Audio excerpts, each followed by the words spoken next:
Everybody knows that the best place to meet somebody isn't the coffee shop or online. Really? Okay. It's club traffic. A lot of people sitting in club traffic right now. Yeah. Bunch of people sitting around, hot, bored, ready for action. And that's where Jamie met the girl that he wants to call today. Her name is Mackenzie. I guess he met her in traffic, which is impressive. What's up, Jamie? How are you? I'm good. How you guys doing? Pretty good. I've actually tried to meet somebody in traffic before. And anytime I've looked at a girl who's been next to me driving, I try to get her attention somehow. And you can always tell that she knows I'm looking at her because she will not look away from the road. Yeah, she does. And I have never been able to do it. So what's your trick, Jamie? You got to be persistent. Okay. I don't know that that's a good trick to give. You just keep honking. No, you just keep honking. Is that what you did? You just honked at her a bunch and then you guys... I just kept honking at her. Eventually, they're going to look. Okay. Okay, but the thing is, like, I've been hit on in traffic and someone held up a sign with their phone number on it. Like, but what does honking do? How do you make that work? Well, how it worked with me was we were in traffic. We weren't moving. I was honking at her. I got her to roll down her window. And then I told her that I liked what her license plate said. And she was like, what? And I was like, yeah, I like what your license plate said. She's like, what does my license plate say? I said, it says that we should go out sometime. I'm actually giving you points for that one. And that worked. Yeah, it worked this time. All right, so in the past, I guess it hasn't worked for you. You've tried this before? Did you get her number right there in traffic, or did you guys pull over and have a conversation? Well, I gave her my number. Okay. I shouted my number to her, and then she texted me. All right, cool. Okay. So what did you guys actually do when you went out? Well, we went to a bar, had some drinks, some appetizers. We were just getting to know each other. Now, were you nervous? Because when you meet somebody online, at least you know kind of what their interests are and stuff before you go into this. You knew nothing about her, right? I knew she was hot. I knew that for a fact. That's all you really need to know sometimes. Okay. So did she seem into you on the date? I mean, I know she's not calling you back now, but do you think she was enjoying herself? I mean, yeah, we were having a great time. We were laughing, we were talking, and then there was this guy at the bar, really drunk guy that fell off the bar stool, and we both cracked up laughing at that. And then I kept imitating him falling off the bar stool, which just made her laugh even more. Were you literally falling off your bar stool, making fun of this guy? Yeah, I was. Yeah. All right. Did anything else happen other than the guy falling off his bar stool and entertaining you? Well, I mean, we were eating appetizers, and she said she was finished. And I said, no, you're not. And she's like, yeah, no, I am. And I was like, no. And I grabbed her spoon, and I licked it. What? Whoa! Why would you do that? I don't get that. I'm a funny guy. It's timing. It was perfect. You had to be there. But Trust me. Trust me. It was funny. It was Brooke. Just Did she laugh? the Did she laugh joke? at it? Yeah, she laughed at it. I mean, maybe not as hard as the barstool thing, but she thought it was funny. Okay. I don't. So how did everything end with you guys? So the weirdest thing happened. Towards the end of the night, her friend shows up at the bar, and we were both really surprised. And so her friend said that she needed help with something immediately, and that, so she said she had to go and help her friend out.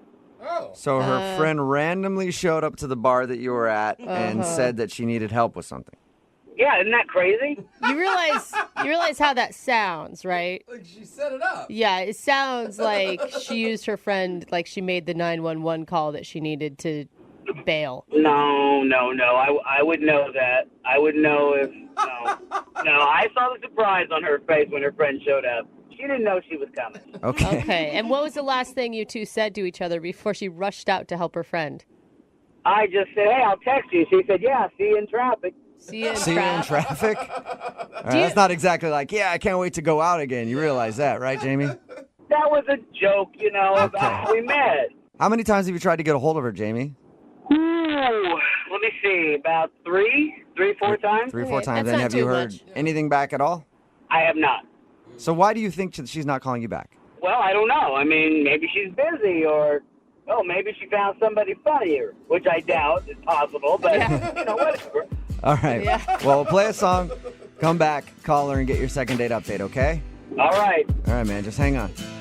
Moving 92.5. Brooke and Jubal in the mornings. Second date update. I'm looking forward to this phone call for the second date update today. If you're just joining us, we're in the middle of a second date update. Jamie is on the phone, and we're about to call the girl that he went out with named Mackenzie. The way their night ended was Mackenzie's friend randomly showed up to the same bar they were at, had an emergency, and got Mackenzie to leave with her. And Jamie is convinced that it was all just a big coincidence. We all say that she obviously texted a friend of hers to come to the bar and rescue her because she wasn't enjoying the date. Jamie, are you ready to find out if she did set that whole thing up or if you're right? She did not set that up. Okay. Are you sure? I am telling you, she was genuinely surprised. You know how I know that it wasn't coincidence that her friend showed up and she was genuinely surprised? But she made this noise when she saw her. No, that sounds staged, JB. Even that noise sounds staged. Like that's Yeah. No, that's somebody who's really surprised. They're really caught off guard. Okay, so she gasped when she saw her friend, and that's how you know it's legit. yeah. All right, well, I'm going to dial her phone number right now and see why she's not getting back to you, okay? Okay, let's get to the bottom of this. All right, here we go.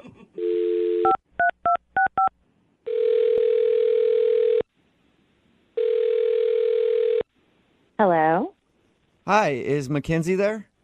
this is me. Hello. Hey, Mackenzie, how are you? This is Jubal. I host a radio show called Brooke and Jubal in the morning.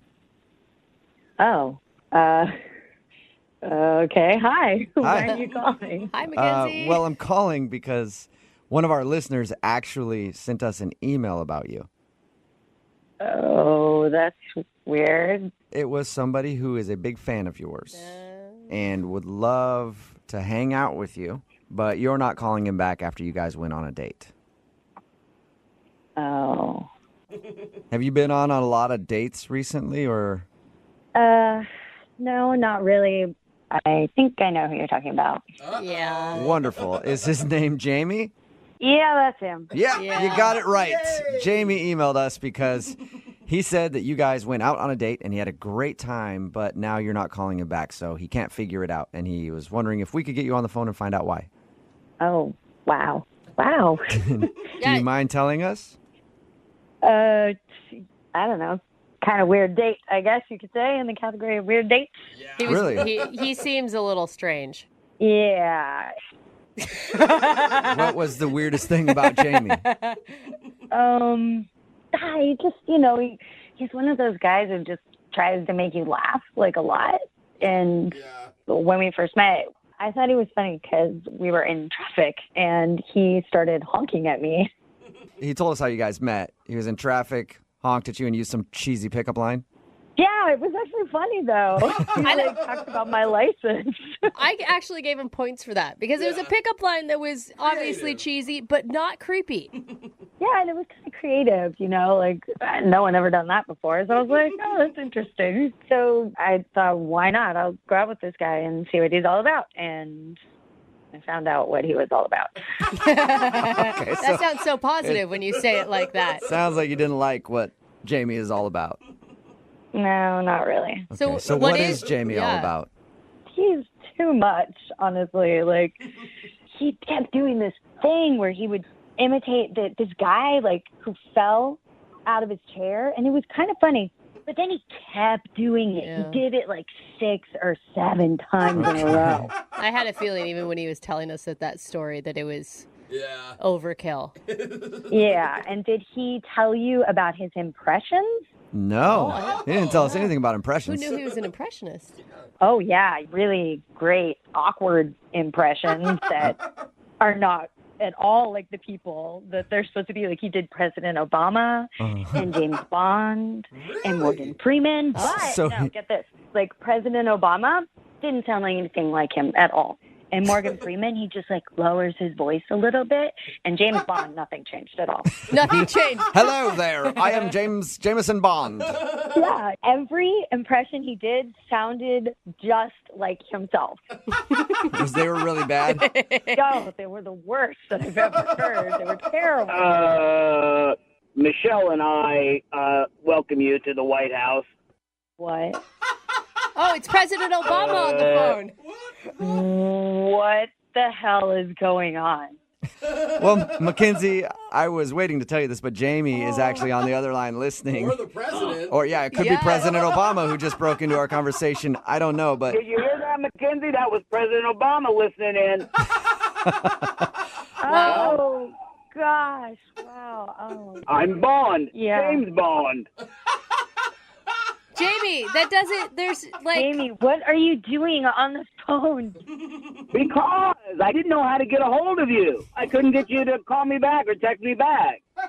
Oh, my God. I don't know what to say to you, Jamie. This is really weird. I just don't understand. I mean, you were laughing at all of my impressions. I mean, you didn't I know, say but- anything. Come on. Come on, that Obama, you couldn't tell the difference. No, it's not about any of your horrible impressions. It's about the whole night and how you didn't stop. Keep going. Right, I didn't stop because you were laughing. Why would I stop? You were laughing. I was trying to be polite and nice. No. No. Jamie, yes. I mean, she's yes, saying Jamie. it. How can you say no and disagree with her when it's Mackenzie herself telling you this? I know genuine laughter when I hear genuine laughter. She thought I was funny. Yeah, but Jamie, I mean, the point of a first date is to get to know each other, right? So if you're on the whole time, Mackenzie doesn't ever get a look at who you really are. Exactly. Do you know who this is? The Penguins are marching along the ice. Huh? I don't get No, it. hey, Jamie, who was that? Come on. It's Morgan Freeman. How is that Morgan? Oh, the penguin. What? Got it, Jamie. You know what? I recognized the voice because I was like, dude, I know where it's from. It was just on the tip of my tongue. Oh, my God. Right? Right? It's Morgan Freeman. Huh? Huh? Yeah. Jamie. And he's always doing that at my the end of his God. sentences, going like, eh. Jamie, that is like, has anyone ever told you that you're good at those in your life? I don't have to have anyone tell me. I hear their laughter when I do them. That's how I know they're funny. Oh, man. That's man. You don't get it. Just keep doing you, man. You know funny. Oh. I do know funny. And Mackenzie knows I was funny. There's just some other reason she's not telling you the truth.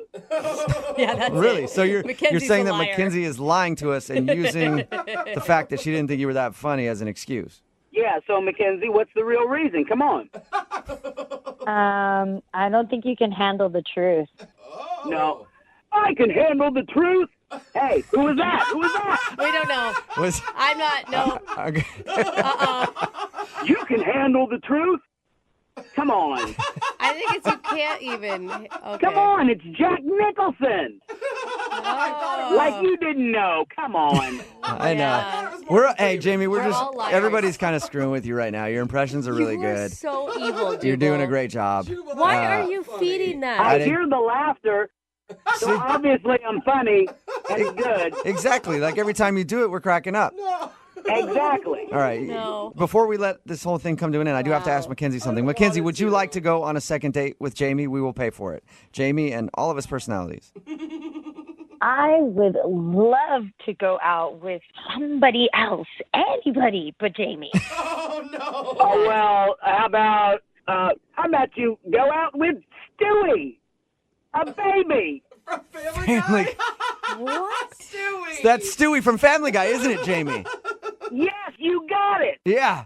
Spot on, Jamie. You are impressive, dude. Hey, we're going to keep your phone number in case we ever need to use you for something, all right? That's awesome, but hey, it's not free. Hey, Oh, you're dude, charging. for the type of work You're that you do, charging we'll for pay that. for that voice work. Don't worry about it. You're good. Mackenzie, thank you very much for your time. I appreciate it. Yeah. Jamie, you take care, man, and don't worry. You're going to be okay. Hasta la vista, baby. Oh, my gosh. Yes. Arnold Schwarzenegger. Wow. See, you got it. Brooke and Jubal.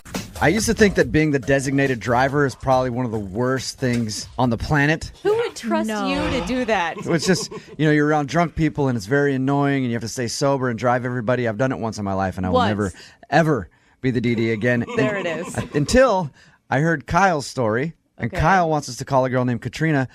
Genius. He was the DD that night. Yeah. And he had to drive all these drunk girls home. That's an awesome way to pick up on women. Smart. And Kyle, you are a genius, my friend.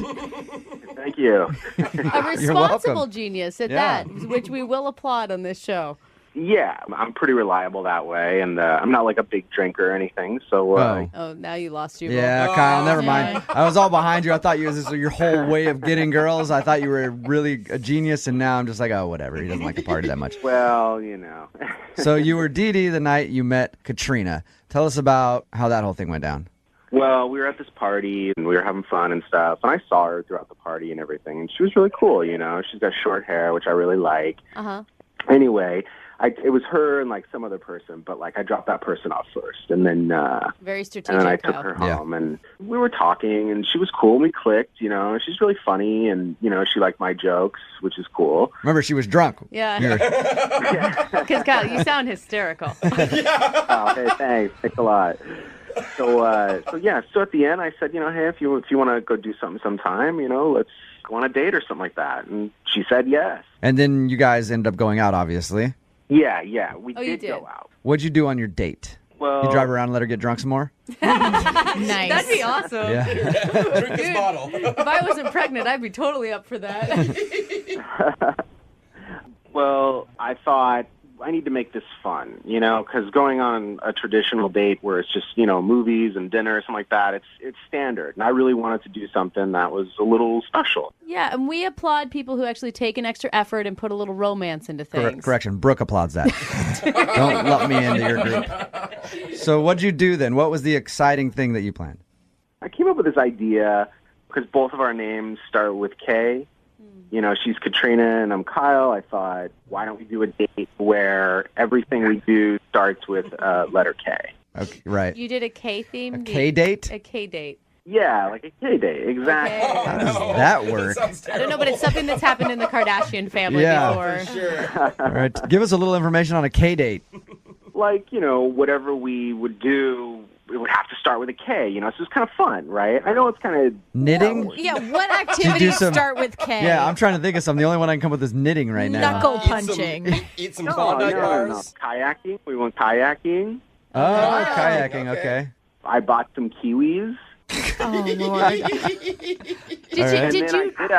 I did actually drink. We got some Kokani beer. Oh, Kokanese? Kokanee, you mean? Kokani, whatever. I don't know. Is that how you pronounce it? Yeah, kokanee. You obviously don't drink that much. Kokani? All right, I Kokanee. don't drink. I'm not a big drinker. So Budweiser? what? Okay, so you got some kokanee beer, and then what happened? And then, you know, at the end of the date, a kiss, right? Oh, you know, all right. okay, I like right? And it was cool, you know, and she seemed to dig it. We had a really good time. This date brought to you by the letter K. So you kissed her at the end of the evening, and then what? Well, we kissed, and you know, I was like, "Hey, you know, let's do this again." And she was like, "Absolutely." But some time has passed, and I haven't heard from her, and I've called her a couple of times and stuff, but she's not really called me back. So I was kind of hoping you guys could maybe get me a second date with her Sure. because I really, really dig her. I want to help you out. I want you to be able to work your way through the alphabet on all your dates. I like that idea. X All right. is going to be hard. We're going to play a song, come back, call her, and get your second date update, okay? All right. Moving 92.5. Brooke and Jubal in the mornings. Second date update. I don't know when guys are going to get it through their heads that they don't need to try so hard Jubal. on first dates. Do not say that. Every single one of these first dates that we get that someone does an elaborate thing, it always turns out to backfire. No. Guys, first date, do the bare minimum. Oh Just my get out of gosh. it safely and move on to the second date where you can try to do something elaborate, sort of like Kyle did. Kyle went out on a K date. Okay. Right, Kyle? Yeah. Don't make fun of him. He put some effort and some creativity into his Thank date, and he you. really likes this girl. Okay, you're welcome. I know. A K date is apparently where you go out and do everything you can think of that starts with the letter K, because Kyle took a girl named Katrina out. So he thought, that's cool. We'll go kayaking. You ate kiwis. What else did you do? We drank That's right. Kokanee beer. Yeah, you drank kokanee beer.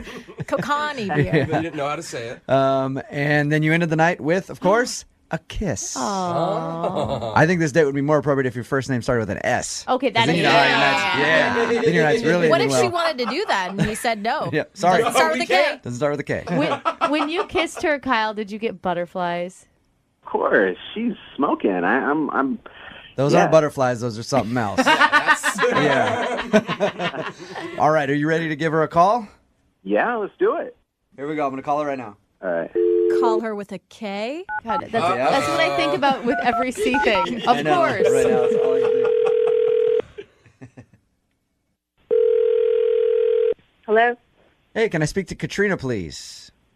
this is she. Hey, Katrina, how are you? This is Jubal from Brooke and Jubal in the morning. I'm moving 92.5. Hey, you're calling me from the radio? Yeah, from the actual radio itself, I'm calling you. Okay. You recently went on a date with a friend of mine named Kyle. Yeah, I did. Went on a fabulous K date together. Did you like the K date? There's a lot of K's. Kyle told us that you aren't calling him back and he really would like to go out with you again. He liked you a lot. Is there a specific reason that you are blowing Kyle off? Are we going to discuss this on the radio? I would like to. I asked nicely. Yeah, that was actually good, Jubal. Okay. I don't know. What did he tell you about this K date? He said that he wanted to think of something out of the ordinary, so he said you guys went kayaking, you ate kiwis, drank some kokanee beer, ended the evening with a kiss. Did he tell you we also tried on kimonos? No. What? That's kind of funny. Was that not a good time? Well, there's this shop he really wanted to go to. He said that they had these great silk kimonos that he thought I would look really great in. Oh my God. That's a little weird. Come on, it's funny. I mean, and he had this color coordinated folder of our whole date, the time frames that we were supposed to be at each place. Oh, wow. What? It was just a little weird. Very organized. Type A. I mean, I just don't think that we're a good match for each other at all. Why is that? Because you're kind of more spontaneous and you think that, we wouldn't get along. Odd couple. He's always got his schedule. I'm living by the seat of my pants. Type of thing. No, I think he's gay. What? What? Whoa. Whoa. Wait, hey, Katrina. Katrina, Kyle? should probably tell you that Kyle's on the phone. Yeah, that's Kyle. Sorry about that. I forgot to mention he's listening. So he heard you just call him gay. I can't believe she said that. I'm not gay, all right? I'm not gay. Yeah. I think you're awesome, all right? I don't know where did you get that from. What's that about? I'm sorry. That's what I thought. What do you mean? It's just how I feel. I don't know. It was my instinct. I thought you were gay. Oh, God. Really? After the kiss, you thought I was gay? Before and during. Was it a bad kiss? It was after the kiss where he wiped his lips off and went, yuck. Why was it such a bad kiss? Icky. He has more lip gloss on than she does. Yeah. Everything that we did, I just feel like normal guys that I usually go out with, I just want to get in my pants, and you just had this whole date planned out from beginning to end, and everything started with K. Don't you think it's a little odd? No, I was trying not to be one of those guys. I was trying to be cool with you. Katrina, did you hear what you just said? All you want him to do is get in your pants, or else he's gay if he doesn't? I like her. her. I mean, that's kind of... I don't mean it like that, but I mean, we tried on kimonos. He was more excited about the silk than I was. Katrina, what do you think of this kimono? We were having such a good time. I don't understand. I feel like, maybe we can, hang out or something, but I feel like you're just confused, Well, you can't tell somebody what their sexuality is. If he's saying he's into girls, then... Kyle, step up here. The whole date was to get to the kiss. That's what the whole K date was about for me. I mean... To get to the kiss with the girl, It's not just with a guy. I mean, every woman wants this much effort. What was the folder about? What was the folder about, Kyle? Why was it color coordinated? I don't know, because that's how I do things. I didn't mean for you to even see that. I mean, who cares about that? I think it's a little known fact, right, Katrina? Only gay dudes shop at the Container Store. Oh, and God. Dude, and go color coordinated things. Is that what you're saying, Katrina? that is ridiculous. No, but I don't know. I think you got the wrong impression. I want to go out with you. I'll get in your pants if that's what you want. If that's, if that's the route to go, fine. Let's do it. Katrina, you're like setting the wrong precedent here, dude. Booty call second date. Yeah, not I bad. mean, you have a guy that like went out of his way, put extra effort in, and then you call him gay for doing it? Was it not romantic? Was it not romantic, Katrina? The kayaking, we totally had fun. I was splashing you a little bit. You were totally laughing. Dude, he splashes people. Yeah. No. You're silly. We're splashing, we're frolicking. Remember frolicking? We're having fun. Oh my God, I'm throwing my kayak. There's nothing wrong with a man that's involved with his sensitive side, okay? And that has nothing to do with his, sexuality. Yeah, thank you. Katrina, at this point, I would like to offer you a second date with Kyle. We'll pay for the date. I would love to hang out with you again, Kyle. I think, we've made great friends. Maybe we can go kickboxing. There's an Ouch. F-bomb in there. Wow. Friends. Love to hang out. Ouch. Yeah, but I don't know. I just don't think that would be a good match for each other. Kyle, I'm sorry. Yeah, that's all right. Whatever. That's fine. I mean, there's plenty of other fish in the sea. And don't worry, I bet there are tons of women who would love to go on a K-date with you. Yeah, and plenty of dudes, too. So you really got it made either way, man. Brooke and Jubal's second date update. After doing these second date updates for so long, I've realized that I've been dating the wrong way my whole life. Really? Okay. Yeah, because we do get quite a few submissions. Not a ton, but enough to where I realize that I've never been on a first date that has ended in the emergency room. And we get quite a few first dates that have ended in the emergency room, like today's. That shouldn't be a goal. I don't know. It's a story. I must be doing something wrong. And Steven is on the phone, and apparently his first date ended in the ER. What's up, Steven? Hey, how's it going? So, were you the one that ended up having to go to the ER, or was it your date? It was me. Oh, okay. You What sound happened? that with a little bit of joy in your voice, and I like that about you, Steven. I think it was a little funny. Funny. Okay. That's good. What happened? So I met this girl. Her name is Erin. And decided good first date for us would be to go bowling. Ooh, Also, nice. still doesn't sound very dangerous to me. Yeah, exactly, right? So I figure I'm fairly decent, pretty good at bowling, and there's a lot of people there, and I could maybe show off to her a little bit. Because most girls can't resist a good bowler. Oh, yeah.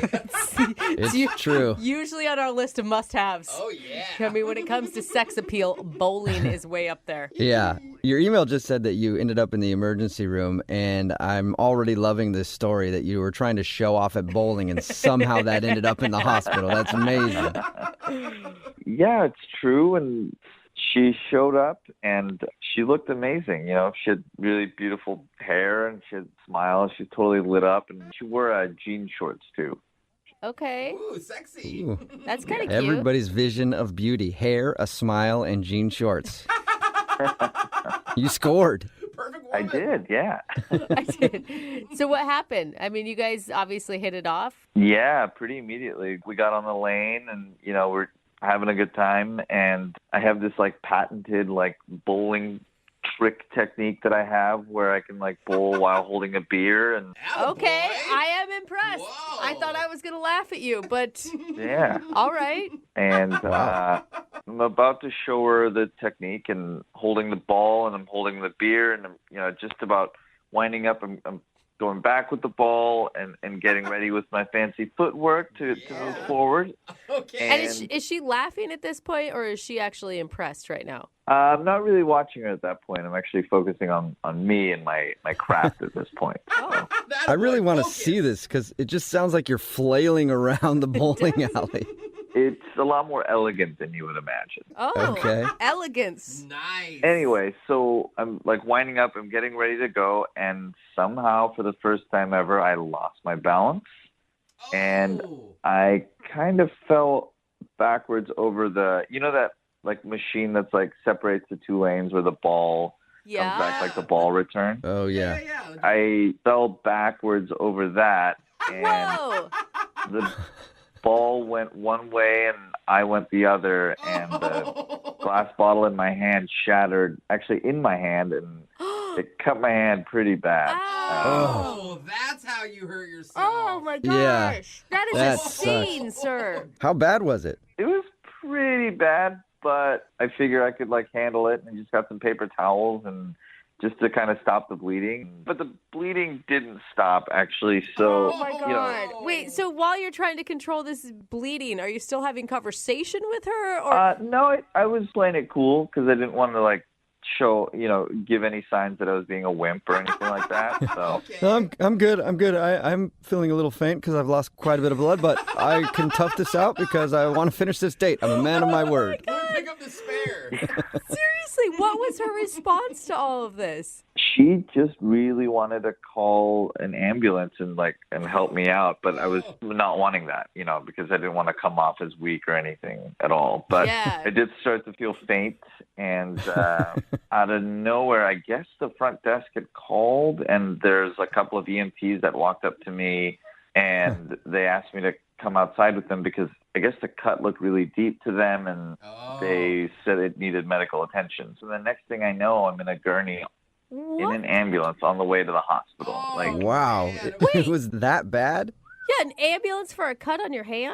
It was really deep, and I guess I'd lost a lot of blood, so they wanted to take me just as a precaution. So, wait, is that the end of your date? Is that how your date ended? Is you getting wheeled off on a gurney? No, she actually ended up coming with me, and she sat in the ambulance with me, and Really? it was really amazing of her to do that. And Well, that's kind of a bonding moment, I guess. That's cute, kind of. yeah, I tried to hold her hand, but I guess my hand was tied. Yeah, bad idea. Most women Yeah. don't like holding bloody hands. It's a lesson that I've learned, too, the hard way. So how did it finally end then? So basically, we get to the hospital, and I get rolled in. They, start stitching up my hand, and before I know it, I kind of look down the hallway to see if she's there, and I guess she had left at that point. So, and I've called her since then, and left her messages and texted her, and I haven't heard from her at all. So she's not really responding. Yeah. That's kind Okay. of weird. Yeah. Yeah, it's super weird because, she cared enough to come with me on the ambulance, Right. and now she sort of just disappeared. So I don't know what's going on. Huh. Wow. Okay, well, we'll try to figure it out. We'll play a song, come back, and then see if we can get your second date update, okay? Thank you. I really appreciate it. All right, hang on. Moving 92.5. Brooke and Jubal in the mornings. Second date update.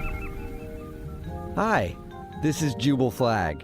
You might know me from such exciting radio segments as the phone tap or the second date update. And I'm here today to talk about something that is not discussed enough in our society, and that's safety while bowling.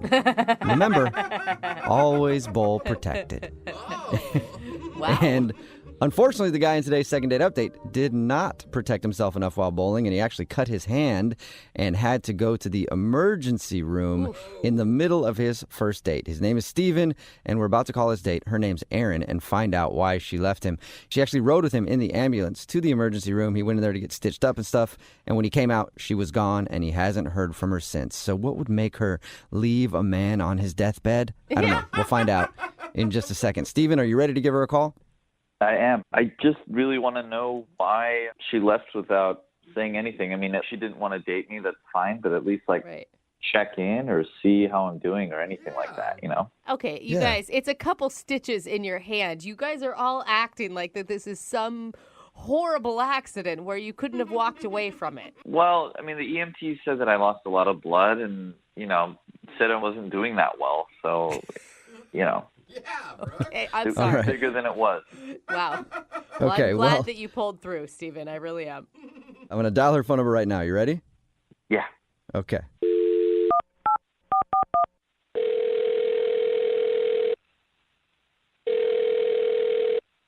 Hello, Hi, can I speak to Erin, please? this is Erin. Hey, Erin, how are you? This is Jubal from Brooke and Jubal in the morning. Hi, do I know you? I hope so, but maybe not. Brooke and Jubal in the morning is a radio show. My name is Jubal. Brooke is also here, Hi, Aaron. and Jose is over there. Hello. So there's three of us on the phone right now. So why are you calling? I'm calling because we actually got an email about you from one of our listeners.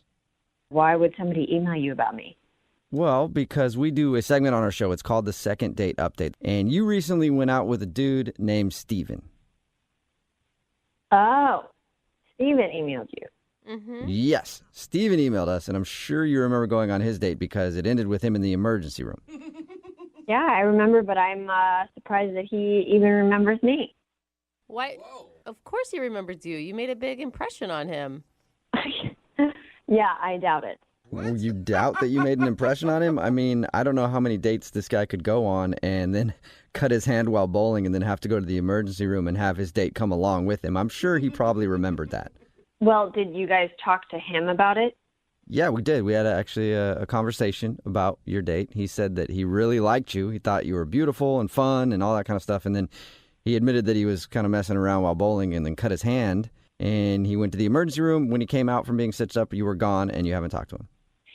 Okay. Well, he might have conveniently left out a couple details for you. Really? I mean, from his description, he was all about you. Like, he was impressed that you went with him in the ambulance, and he was shocked that you weren't there at the end because he really wanted to, I guess, thank you or make another date. Wow, he's really spun a tale for you, hasn't he? What? Would you mind sharing the details that he missed? I mean, it mostly was true, except that there was one really big issue that he left out, which is that I was waiting for him outside the room in the ER, and I walked over to see how it was going, and I looked in the door, and he was flirting with the nurse. He was flirting with the nurse? Is that what you said? Really? Yeah, I mean, I don't really think it's that funny because I'm on a date with this guy, and he's just flirting behind my back while I sit out in the waiting room waiting for him to be healed. Okay, wait, hold on. How was he flirting, though? What was he doing? I saw him, like, smile at the nurse when she was taking his heart rate on his, like, she touched his arm and he, like, got all gooey and smiled at her. And? So he smiled. That could have just been him being polite? Nice. Or Look, no? I know what I saw. I saw what I saw, and he was flirting with her. And I saw him check her out when she turned around, and it was really embarrassing because, like, I rode in the ambulance with him, and then he's flirting with somebody else while I'm not there. Okay, wait, hold on, though, because I'm going to tell you. So far, what you've described sounds pretty innocent. Well, you weren't there, and I saw him flexing when the nurse changed his bandages, so... Flexing? Like showing off his muscles? Like, hey, lady nurse, look at my big man muscles. You don't think maybe he could have been, like, wincing in pain or something? Why do you keep making excuses for him? He was obviously flirting. I saw it.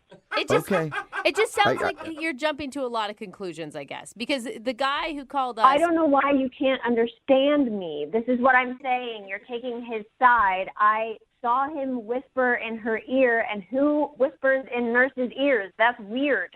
Okay. I will back you on that. Like, Yeah, there's not the much whispering. whispering that goes on. Okay, you were there. I'm not just disregarding what you have to say. You were there. You saw it. You say that he was flirting with the nurse. But you know who else was also there? Enlighten me. Steven was also there, and he's actually on the other line and wants to talk to you. So I'd love to hear his side of the story. Wait, what? Yeah, Steven is on the other line and wants to talk to you. Steven, are you still there? Yeah, I'm still here. Seriously, Aaron? Yes, seriously. You're flirting with somebody while I'm on a date with you when I rode in the ambulance. How awful of a person are you? I don't think you understand what actually happened. I mean, she was being really nice, so I was smiling back. And regarding the flexing, I wasn't actually flexing at all. Like, that sounds totally crazy on your end. So, Well, then explain the whispering in the nurse's ear thing, because that's weird, and I don't know why you would need to be doing that, like asking for extra Jell-O or something like that. I think you're being super off base. I wasn't whispering into anyone's ear. Like, are you paranoid on all of your dates? Is that just Oh, what my happened? God. You come on this show and you turn everybody on your side and then make me look like I'm a crazy person when I was there and I saw the type of person that you are. Clearly, these suspicions are coming from somewhere, and you should probably keep it in your pants when you're on a date with somebody else. Whoa. Yeah, keep it in your pants next time a nurse is trying to stitch you up, man. Dang. This is ridiculous. She was helping me out, so I can't even be nice to her and smile at her. I mean, it's completely crazy what you're saying. I know what I saw. You checked out her butt when she walked away. Don't lie to me. Admit that you did it. Fine, one time, but it's not that big of a deal. Like, Oh. I mean, come on, Aaron, cut him a little slack. If you had a hot male nurse, you're telling me that you wouldn't check out his rear end when he walked away? Not when I'm on a date with somebody else. That's disrespectful, and I would never be like that. Okay, so you have more self-control than most people. He obviously liked you a lot. Why are you being so insecure? I am not being insecure. If you had been there, you would have seen the way that he was looking at her. I'm surprised he didn't the doctor in front of me, honestly. Whoa. Nice. Hey, Aaron! That would have been amazing to see, Steven. I don't know what to say anymore. She's jumping to conclusions and she's being way out of bounds. Okay, well, you're clearly a snake in the grass, and I see you coming. So don't even ever interact with me again. Oh, a snake in the grass. Good one. Oh, my God. All right, well, if that's not good how about you're a dirty, filthy dog, and I would never even bring you in off the street. Wow. You're an abandoned stray dog, Steven. Oh, a snake in the grass or a dirty dog. That really hurts. I know it did, especially because that's a compliment compared to, like, what you really are. Oh. Whoa, hey, before this gets just too out of control, Aaron, would you like to go on a second date with Steven? We will pay for it. Not if I was the last nurse on Earth. Great. No thank you on my end either, because you're just absolutely crazy. Oh, my God. I am not crazy, and if you ever call me that again, I will hunt you down. Whoa. Oh. All That right. escalated. Well, second date is officially over. Steven, go find a hiding place and take care. Thanks for listening. Brooke and Jubal in the morning. Text in at 78592 says you might want to save that second date update in case it's needed in court for a murder case. It's Brooke and Jubal in the morning talking about today's second date update. If you missed it, Steven wanted to call Aaron. They went out on a date and he has like some patented bowling trick. He was trying to explain it to us. It still didn't really make a whole lot of sense, but it involved him like flailing his arms around to be able to throw a bowling ball and hold a beer at the same time. And he was doing it to impress her, and he fell down and tripped over that little like ball return thing and cut his hand. And then the bowling alley called EMTs to come check on his hand because they thought that he was losing a lot of blood and stuff like that. And so he had to go to the hospital. She actually rode with him in the ambulance to go to the emergency room and then was gone when he was done getting his stitches, and he didn't know what happened. We got her on the phone, and she accused him of flirting with the nurse that was helping him. Oh, no. And that's why she didn't want to talk to him. It seemed a little extreme that she would just up and leave because he smiled at a nurse. But she did say that there was whispering in the nurse's ear, which he denied. I mean, still, she's just the most jealous person ever. Like, come on. He's in the hospital. How dare you let that nurse touch you? Well, right? How dare you? she had to put stitches and like clean up my wound. I saw the way you were looking at her when she was cleaning that wound. You want her to be cleaning something else. Oh, man. I know. Oh, man. So, I was trying to come up with a defense for her, but she does sound like a nut job. Yeah, totally. Yeah. And then her defense, I'm not crazy. If you say that again, I'll come find you. Like, what? Yeah. Okay. I'm not crazy, and the little guy that lives in my eyebrow will confirm that. Just ask him. I'm not insane. So Steven said he was good and didn't want to go out with her again, but she was fine with that because Steven is a dirty snake in the grass. That was another good part from the second date update. She was trying to throw insults at him, and they were just misses. Yeah, they sounded like something like a 65-year-old retired woman would say. Yeah. Look at you. You're a curmudgeon. What? Remember, if you want to do a second date update, all you have to do is email the show, and we will call the person. Brooke and Jubal's second date update. I don't really know what today's second date update is all about. All I know is that we got an email from a dude named Vic, and it simply said, "Please help. I was the third wheel, and now I want to be the second wheel." So let's try to figure it out. And Vic, If you want to be the second wheel, Uh-huh. is it possible that I could be the spare tire in the trunk? What? Is that the fourth wheel or is that back to I third think wheel? it's the fifth wheel. I don't know exactly what it is. If it's something in Urban Dictionary and I misspoke right there, please don't. I don't want to know what it is. Tire in the Just trunk, it's huh? an innocent joke there, Vic. Yeah, what does your email mean? It was confusing. All it said was, you want to be the second wheel. We're not talking cars, are we? Because that's not what the segment is about. We're definitely not talking cars. No, no.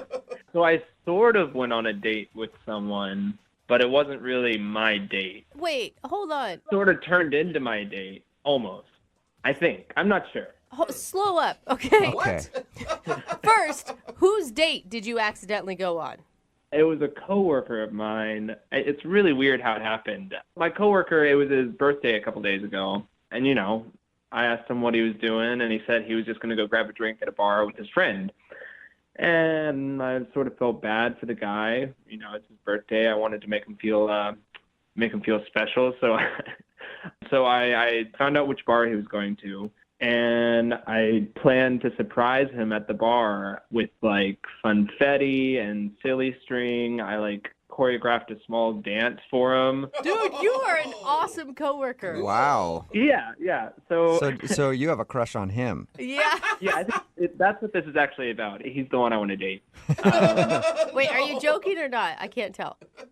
I'm joking. Okay. I would have been That's totally a lot for to, that. Yeah, that's a though. lot to do for a coworker, though. Yeah, well, yeah. I felt bad for him because I feel like he never does anything for his birthday. So I was like, all right, this year I'm going to be really silly and goofy and make him really happy, and it's going to be great. So I get to the bar and I have all this silly string and I'm dressed up as a clown and everything.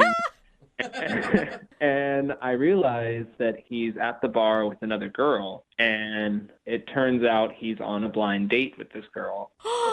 And then the look in his eyes he gave me, I realized that this girl was a romantic interest or something. And then she went to the bathroom and he explained it all to me. He's like, get out of here now. Leave. What did he say when you guys went to the bathroom? He explained to me that he had met this girl online, but she didn't know that it was his birthday. Yeah, because that's a lot of pressure on a first date. You don't tell people that it's your birthday if you're going out on a first date. But the problem was when I came in, I screamed, happy birthday, surprise, happy birthday. So she then realized that it was his birthday. Oh, okay. See, if I was that dude, I would have just instantly grabbed my phone and called the police and had you arrested. Been like, there's some crazy person stalking me. I have no idea what he's talking about. But apparently he's a better friend to you than I would be. So I felt really bad because I think I made it pretty awkward for them. And I ended up staying. So this explains the email that I sent you. I stayed at the bar with them on their first date. Okay. So you felt bad, but you didn't feel bad enough to leave, and now you want to, I'm guessing, call her and ask her on a date? Yeah. Okay. You Awesome. went from an awesome friend dressed in a clown suit spraying confetti to a leech, man. That's not cool. Well, first of all, he wanted me to stay because he felt awkward about the whole situation and needed sort of a wingman after that happened. So he made me sit down when she came back. And so I wasn't I offered to leave. Obviously, I wasn't just going to leech the whole situation there. Yeah, but what do you say in that situation? You have to invite the person to stay that randomly shows up. If it were me, I would have told him to off. But I think he felt really uncomfortable. So tell us about her. Yeah. Oh, she was amazing. She was really cool. She was just really funny and definitely got my sense of humor. And we definitely hit it off right away. I felt kind of bad. Before I knew it, we had a couple of drinks, and then me and her were laughing a bunch and talking, and he was sort of over to the side, and she was sort of touching my arm in a kind of flirtatious way, and I felt like maybe it turned into our date. Really? Wow. And Wow. did it seem like that bothered him? To be honest, I was not taking too much notice of him. Okay. Do you not feel guilty about this at all? You showed up to your friend's birthday on his date and stole his date. Yeah, I mean, I don't feel good about it, but also I can't help where things go. And if I hit it off with someone, then that's it's meant to be, Do you know if the two of them have continued to talk? I do not. Okay. I haven't talked to him about it because I'm just anxious about the situation. I can't stop thinking about her. And if I find out that they have been seeing each other, it's just going to I don't know. I don't want it to escalate to anything. So you got her number that night? I did get her number. We were taking a bunch of pictures, and we were taking them on my phone, and she wanted them sent to her. So I got her number that way. It's the old, hey, no, we can take the pictures with my phone, and I'll text them to you. Trick. Yeah, exactly. Okay, so you have her number, and have you guys actually talked outside of that night? No, we haven't talked since then. I mean, I would certainly like to. Wait, did you try to call her or text her or anything? No, I haven't done anything. I'm a little scared to because I don't know, what if I text her and she's with my coworker and, I just don't know what the situation is. Well, then you ask where they're at and show up again. Yep. Pretty simple. All right, well, we'll play a song, come back, and then we'll call her and see if we can steal his new girlfriend Wow. for you. Well, yeah, but can you not put it that way? All right. My bad, Vic. All right, we'll do it next. Moving 92.5. Brooke and Jubal in the mornings. Second date update. The great Tupac Shakespeare once said, Oh, him. all is fair in love and war. No. So if I'm out on a date with a lady and the waiter comes up and starts hitting on her, is it okay for her to go home with the waiter? Yes, it is. Okay. Well, Is it okay for me to come along and film? Yes, it is. as long as you Did I request that happen on my date? Yes, I did. So all is fair in love and war. I'm But so enough about my confused. dating life. We're talking about Vic right now. He met up with his coworker who was out on his birthday having drinks with somebody that he met online. He kind of crashed the date, not knowing that he was going to be out with somebody who he was interested in. But anyway, Vic ended up flirting with the girl, and he got her phone number, and now he wants to call her to ask her out. We don't know if his coworker is still talking to her or not, but we're going to call her anyway and attempt to steal his girl. Are you ready, Mr. Steal Your Girl? Vic? Yeah, I don't really know if I like that nickname. No? Well, it's truth, Yeah, sir. we'll try to come up with something else then. Vic, here's where I think you're going wrong, though. I feel like you should really talk to your coworker first before encroaching on his date. I mean, that's the only way to, I feel like, salvage your friendship. Yeah, but I'm not too concerned about the friendship at this point. I'm a little more occupied with getting this girl. Okay. All is fair in love and war. And if Vic would like me to come along and film, then I shall, because all is fair in love and war, Vic. I bet you have quite the video collection, Jubal. We shall have a viewing party sometime. Yeah. Great. Anyway, Vic, are you ready to give her a call and ask her out? Or have us ask her out? Yeah, you guys ask her out. I don't know. It's going to be crazy. All right, here we go.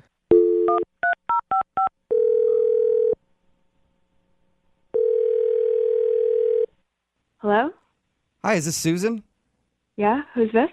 Hey, Susan, how are you? This is Jubal from Brooke and Jubal in the morning. Okay, I don't know. Brooke and Jubal in the morning is a radio show. Okay. And I'm calling you today because one of our listeners actually sent us an email about you. Uh-oh. Oh, you're already Yeah. scared. That's a good sign, Susan. Yeah, is it good or bad? It's- If it's bad, maybe I don't want to hear it. No, it's actually really good. Okay. So we do a segment on our show called the second date update. That's where if you go out on a date with somebody and then they end up not calling you after that date, you can email us and we'll get them on the phone and ask why. Okay. Been on any dates recently? Yeah. So do you have any idea who would be wanting to call you? I don't know, maybe Scott? Scott. And is Scott a guy that you had drinks with and then his buddy showed up dressed as a clown? Yes. Yes. Yeah. Well, Perfect. This is about your date with Scott.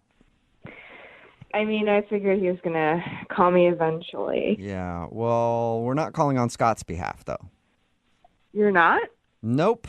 We're calling because you didn't tip the bartender, I guess. That is and not why we're on your date. calling. The bartender wanted to call me? No. His buddy, the guy that showed up as a clown, Vic, he wanted us to call you. Wait, Vic? He asked about me? Yeah.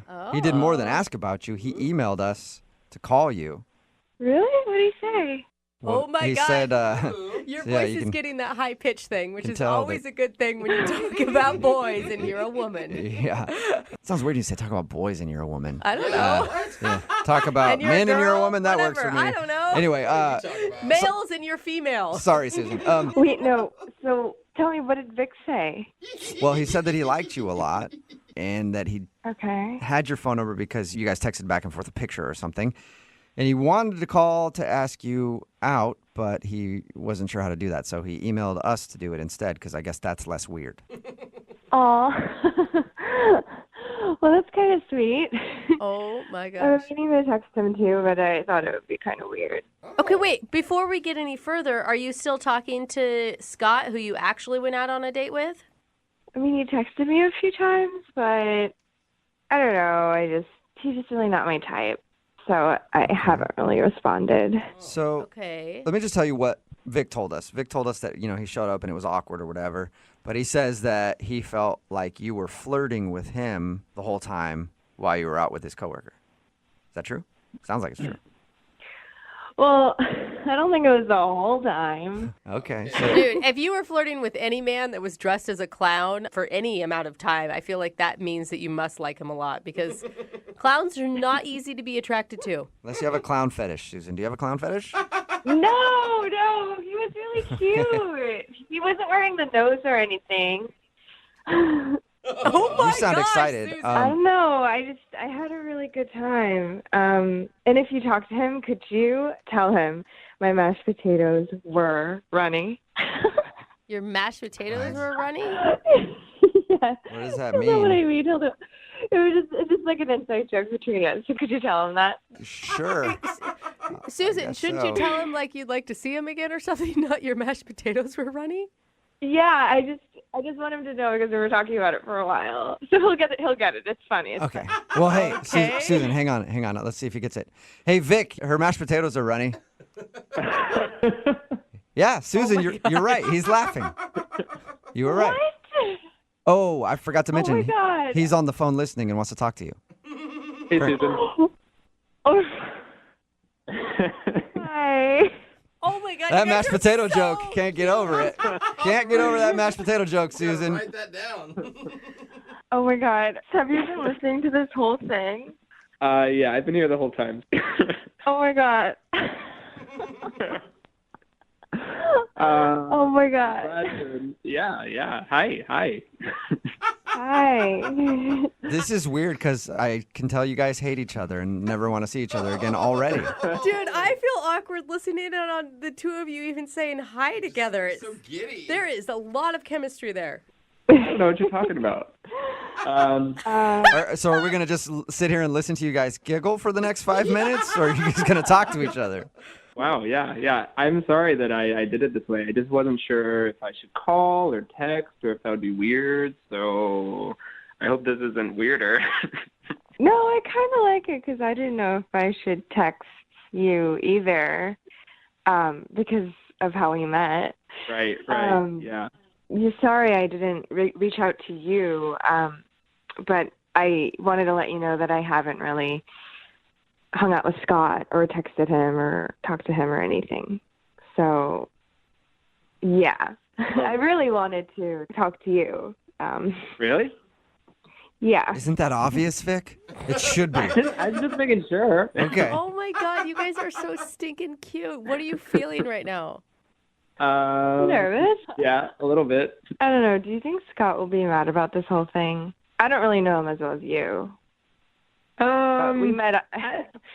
Yeah, I don't think he's going to be too upset. I mean, Well, hey, you guys, I know how we can tell because Scott's actually on the other line listening and wants to talk to both of you.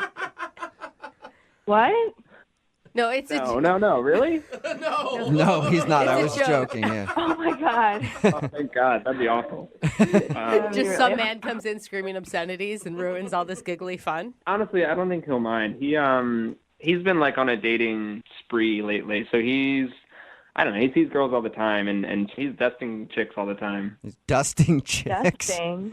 Does that mean literally with a duster, or he's No, hooking up with a lot of? I have never heard. You've heard the term dusting, right? No. Like, Not really. What does that mean? Leave him in the dust. he just It's like I guess, yeah. like shopping. You know, she's shopping around. Yeah. Okay. Okay. Yeah. All right. So But I'm picky. I'm different. I don't really, see a lot of girls, but when I do meet someone that I really like, then I usually know because I'm picky like that. So, hey, Susan. Oh my God, that's so cute. Hi. Hey. Hi. Is that all right? we're just going to see how long you guys can do that. Shut up. I love it. Back and forth. You guys are so darling together. Susan, would you like to go out with Vic again on a second meeting, actual date? We'll pay for it. Yep. Then you definitely. I'm pretty sure we know. Threw a curveball there. I didn't Yeah. expect you to say yes. Dude, that would have been so sad if she denied him. Yeah. No, sorry. It's like, you know what? Now, all this talk about Scott, I Yeah. can't do it. So, Vic, there you go, man. You got your date. All right. I'm looking forward to it. Oh my God, what are you guys going to do? I don't know. Maybe we should hang out with Scott. Yeah, hit him up. I'm sure he'd love to come along. Brooke and Jubal in the morning. I have found that a great place to meet women is in a very empty parking garage. Yeah, they like it when you just creep up from behind them and be like, hey, whoop, boo, what's up? That's actually where Monica, who's on the phone with us today and wants to do a second date update, met the guy that she went out with and wants us to call today. Monica, how are you? Hey, I'm great. How are you? Good. So you met the guy that you want us to call today in a parking garage. What's his name, first of all? His name is Joe. His name is Joe. And how does that happen? How'd you guys meet in the parking garage? Did he stalk you from car to car? Or Yeah, you don't did you value stalk him, and what happened? Follow you down. Yeah. Well, I, being the absent-minded girl that I sometimes am, had lost my car in the garage. I could not, for the life of me, remember where I parked it. We've all done that once or twice. That sucks. Or you saw him and then planned it, the old damsel in distress routine. I know how that works. Oh, that was I wish me. I was that creative. I'd probably make that more often. But no, he saw me kind of wandering around, and it was obvious that there was something wrong, that I was lost or something had happened. And so he was just being kind. He asked if I was okay. Yeah. And I told him I was fine, but that I couldn't find my car. And he was like, oh, well, let me help you. I mean, this is a big garage. It'll take way less time if there's, two of us looking. So I lose my car in the parking garage all the time. Yeah. Like I have to plan for it like an extra hour because I know I'm going to be looking for my car forever. How long did it take you to find it? It took like 15 to 20 minutes. What? He found me like halfway through my search. So Okay. once he was there, we definitely got it done faster. And did you strike up great conversation when you were looking for the black sedan or? Well, he was just really charming about it. Like he ran all the way across the garage and was calling out license plate numbers of cars that I told him that were similar to mine. That's pretty cute. And he was actually the one who found my car. So it was really helpful. Oh, so he found your car and then blocked your driver's side door and was like, you don't get to get in the car unless you let Papa take you out on a date. Finder's At least fee. that's how it happened in my head. Is that how it happened? Your head is definitely in more of a movie situation. This Okay. is pretty down to earth. More in a messed up places. Yeah. So He's pretty chill. I mean, we just, we kind of chatted a little bit, and I obviously was very thankful, very grateful. And I kind of just, I don't know, I thought he was really cute, so I kind of just threw it out there. I said, you're probably seeing somebody. And he said, no, I'm not. Do you want to have coffee? And I was like, well, yeah, that sounds great. Good for you for making the first move on that. So how was coffee? How was the actual date that you went on? Coffee was wonderful. We had so much more in common than I would have expected. We talked a lot, and he made me laugh like crazy. He's very sarcastic, and he calls me out on my stuff. So that was, I like a guy who's honest and who can kind of banter back and forth. And coffee's always a safe date. Just in case you need to get out quick because it's not going well. Did you guys stay for a while? Yeah, we stayed for an hour, and I liked that he threw out coffee too, and not a bar or a drink or something. Yeah, it's a good point. I like that. It seemed like he really wanted to get to know me. That's where you go to get to know somebody. You go to a bar or a drink to go home with them. So I thought his intentions were good. So is that all you guys did, get coffee? We just got coffee that day. We were there an hour, and we're kind of wrapping things up, and I just threw it out there. I said, hey, do you want to see each other again? And he said, definitely. That sounds great. I'll give you a call. You're my hero, Monica. You were the one that approached him to go to coffee in the first place. Now you're approaching him for the second date. Well, and I hope that didn't throw him off. Do you think that could throw a guy off, being too forward? No, we're pretty lazy as a whole, so if you can do any of the work, we'd really appreciate it. And how long has it been since you've heard from him? 2 weeks. 2 weeks. Wow. Any awkward moments on your date at all? I mean, besides the fact that I'm obviously kind of lame and couldn't find my car the first time, second time was great. I mean, we even laughed about that. Like, I don't know. I'm super thrown off because the way that we left things, it was so casual. Like, yes, I will definitely give you a call. Like, there was no, game playing going on. Right. And have you heard anything from him at all? No, I gave it a week, I was like, all right. So I just threw a text out there like, hey, I've got some time this week. If you want to plan a day to get together, let me know. Okay. And I heard nothing back. Like, not even like a, I changed my mind. Which, at the end of the day, like, we went on one date. Like, I'm not going to be crushed forever. Yeah. But I don't know. I need help. I need help figuring this out because if I did something wrong, then I think I have the right to know. Right. And you sound like a confident woman who's somewhat self-aware. I feel that way. Thank you. That's really You're welcome. There you go. That's really nice of you to say. All right. Yeah. What if we call him and he answers the phone and I'm like, hey, is Joe there? And he's like, I can't talk right now. I'm in a parking garage watching this chick who can't find her car. Well, then I will thank you profusely because my radar was way off. Cool. We'll play a song, come back, get him on the phone, and find out why he's not calling you back. All right? Thank you. Okay, hang on. Moving 92.5. Brooke and Jubal in the mornings. Second date update. If you're just joining us for the second date update, Monica is on the phone. She wants us to call a guy named Joe today. They met in a parking garage when she was having trouble finding her car. From that, turned into a coffee date. She says that they had a wonderful time, can't think of any awkward moments. At the end of the date, he even said that he wanted to see her again, but she hasn't heard from him in about 2 weeks. So we're about to call him and find out, is there a reason that he's not calling her back? Monica, I think I figured it out. Okay. I think that you are yet another victim of the parking lot Casanova. Oh, really? I read about this guy in the USA Today. He travels around from Chicago, Atlanta, Los Angeles, now Seattle. Did you read about him in the crime section? Yes, Okay. yes. He goes to parking garages all over the country, hits on women, takes them out for coffee, and then leaves them in the dust. Well, I mean, if I'm going to be the victim of a crime, I guess this is the crime I'd want to be a victim of. That's a good point. And he just left you high and dry. Yep. Didn't even take your panties, did he? What? It was a coffee date. That's usually what he does. That's what the parking lot Casanova does. Everybody knows that. M.O. Yeah. According to USA Today. Yes, according to USA Today. But anyway, that's what I think. You're still unsure, obviously. So we're going to call him right now, see if we can get him on the phone and find out why he's not calling you back, all right? Okay. Here we go.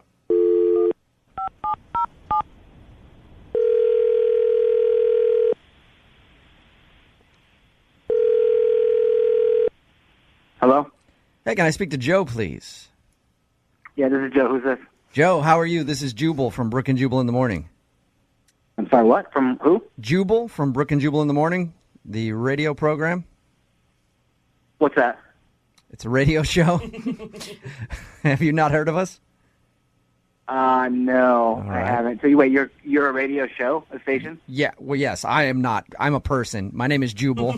I'm here with the show. It's me, Brooke, Jose, and Lydia. Hey, and Joe. we're calling you because you recently went out on a date with one of our listeners, and they emailed us to see if we could get you on the phone. Okay. And? And Wow. her name is Monica. Wait, Monica called you guys? Yes, she did. She emailed us because she said she went out on a date with you, had a great time. At the end of your date, you even said that you wanted to see her again, but you haven't called her back, and she's tried texting you and calling you. So she wanted to see if we could get you on the phone and find out if there was a problem with Monica. Yeah, there was a problem, which was really too bad because she's a cool girl. Okay, can you tell us what the problem is so that we can let Monica know? I'm confused. Well, to be honest, she said something that I just couldn't look past. And I kind of thought about it afterwards, and I just thought, no, I just can't spend any more time with this girl. What did she say? Well, so I am a new father. I have a 4-month-old daughter. Congratulations. And thanks. Yeah, thanks a lot. But I didn't tell Monica about my daughter when we met in the parking lot. I don't know how much she told you. Yeah, she told us all of that. So she didn't know you had a kid. No, she did not know. She doesn't know. And basically, I don't bring it up right off the bat, that I have a daughter. I'm not with her mother. We had a fast thing. It was kind of a mistake, if you ask me. But, and I look at my daughter and I go, well, it wasn't that big of a mistake because my baby's beautiful. Right. And, I'm taking care of her. I'm doing my thing. So normally I would think like you're not trying to date because you have a 4-month-old, but you went out on a date with Monica, so that's obviously not the case. Yeah. Why aren't you calling her back? I've gone on a couple of dates, actually, and I do this thing. It's I kind of take the temperature of the girl that I'm with. If I see another kid inside of wherever we're at, I'll say something like, oh, look at that kid. Do you like kids? Or something like that. And this little boy came in, and he was with his parents, and I said to Monica, I said, oh, that little boy's cute, or something like that. Mm-hmm. And just to kind of see what she would say. And she said something like, oh, I sure hope he doesn't sit over here. And I was like kind of confused by that. I was like, oh, why? And she was like, well, kids are really loud and, like, they make a bunch of noise. So she was making true facts. No. She was making true points. Sure, she might have been. But, I could just tell from her tone that she's just not into kids. And I just knew that, like, I wouldn't be able to just have my daughter around her. Joe, did you ever specifically ask her point blank, do you like kids, don't you like kids? Well, no. I didn't ask her that, but I could just tell from her reaction to the little boy that she probably doesn't like kids, which was just really too bad because she's so awesome. Hey, Joe. Joe, real quick. Since you didn't ask her that question, why don't we actually have you ask her? Because Monica is on the other line listening right now. What? Yep. How did you not tell me that you have a kid? We talked about our families for like 20 minutes. That was like half of the date. You guys have her on the... She's been listening this whole time. She just talked to you right there, actually. Joe, how did you tell me? I mean, why didn't you say something? Well, first of all, it's a first date, and I don't know. I don't feel the need to bring it up. But what I did bring up, like just trying to ask you, kind of taking your barometer on like how you feel about kids.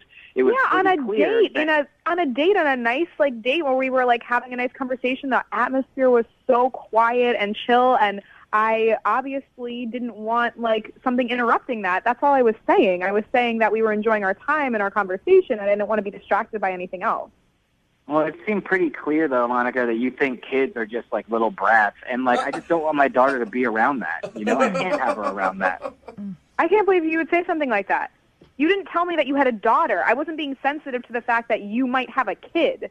So, yeah, I gave you an honest opinion about kids in that moment at that coffee shop with that kid who was already, like, screaming about wanting that frosted cookie out of the case. Joe, don't you think that's kind of an unfair barometer? I mean, you probably had the same feeling about kids before you had your own. No, I didn't actually. Like, I've always really loved kids, and I always knew I wanted to have kids. I do like kids. I want kids. You never asked me if I wanted kids. Okay, you know what, guys? Like, this whole thing, you guys laughing in the background, her kind of barking at me, like, this is one of the reasons why, first of all, I don't listen to radio, and the other reason why I didn't call her back, because I didn't want to deal with this, Like, I don't want to deal with any of this, like, negativity and, like, but this is your questioning of what own I'm problem. doing. You didn't say something. You've put yourself in this position. And the fact that you didn't call me back or even say anything like, hey, listen, I don't think this is going to work because you didn't give me a chance. I think this is actually a good sign for everybody involved. First date, and you're already arguing about who wants kids and who doesn't. Which really, to me, says that you guys are perfect for each other and should probably continue this. Joe, would you like to go on a second date with Monica? We will pay for it. No, thank you. I don't need your offer. Thanks a lot, but no thanks. All right. All right. Monica, would you like to try to convince Joe to go out with you? No, absolutely not. Do I seem like a girl who's going to convince some jerk who apparently judges people based on no truth whatsoever? I mean, I honestly feel sorry for his daughter at this point because I really, really hope that he can find. Great. You know what? I don't need to hear this anymore, guys. I'm out of here. See you later, Joe. Okay. Well, there you go, Monica. That escalated quickly. Yeah. It's what you get when you meet somebody in a parking garage. Yeah. You just never know. I don't know, Jubal, maybe you're right. Maybe he is just the parking garage Casanova. Parking garage Casanova. I warned you about him. I think I liked that answer better. So I think let's I read erase the last 10 minutes and pretend, let's go with that because I'm so curious. You're happy you didn't give that guy your panties, right? Brooke and Jubal in the morning.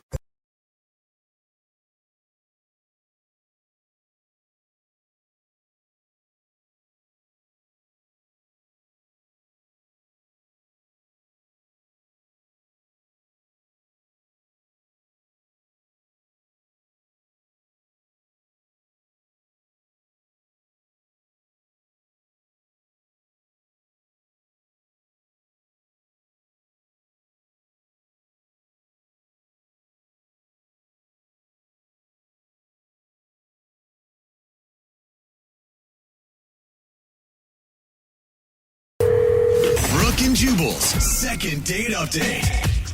On the phone today, we got a guy named Paul who's not getting a call back after his date.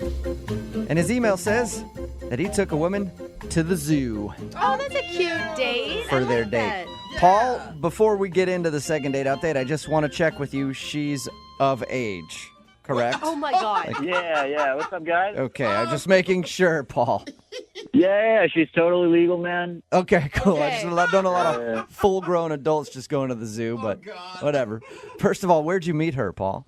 I met her at a special place called Tinder. Oh, Wow. okay. I'm already going to give you props for coming up with a creative date idea off of a Tinder date. Yeah, that's how you do it. You've got the animals going, puts you in the mood. I don't know. Okay, I now don't know this about all of that. took a dark turn. Yeah, you guys know what I mean. Animals. You got the monkey house. You got, sometimes you come across a couple bears and they're doing their thing, and you just kind of give them a little nudge and you just kind of, do a wink. And Throw a little wink to the bear like, yeah, you know what I'm doing here, man. Come over here, smile for us. Maybe you can get me lucky later. So what was it like seeing your Tinder date for the first time? First good sign, right, is we meet up and she looks better than her pictures. Oh, cool. Because I've been on a couple of these things and, you come across and it's like they're either heavier or they got like bad hair and it's kind of a bummer. Bad hair, huh? Guy. I like hair, it's long, it smells good, you can play with it. Right. I'm all about, it's the animal thing. I don't know. Okay, I'm scared to be with you at the zoo if I'm her. Yeah. Oh, no. You shouldn't be scared. It's all good. Okay. All right. Wait, You've convinced me.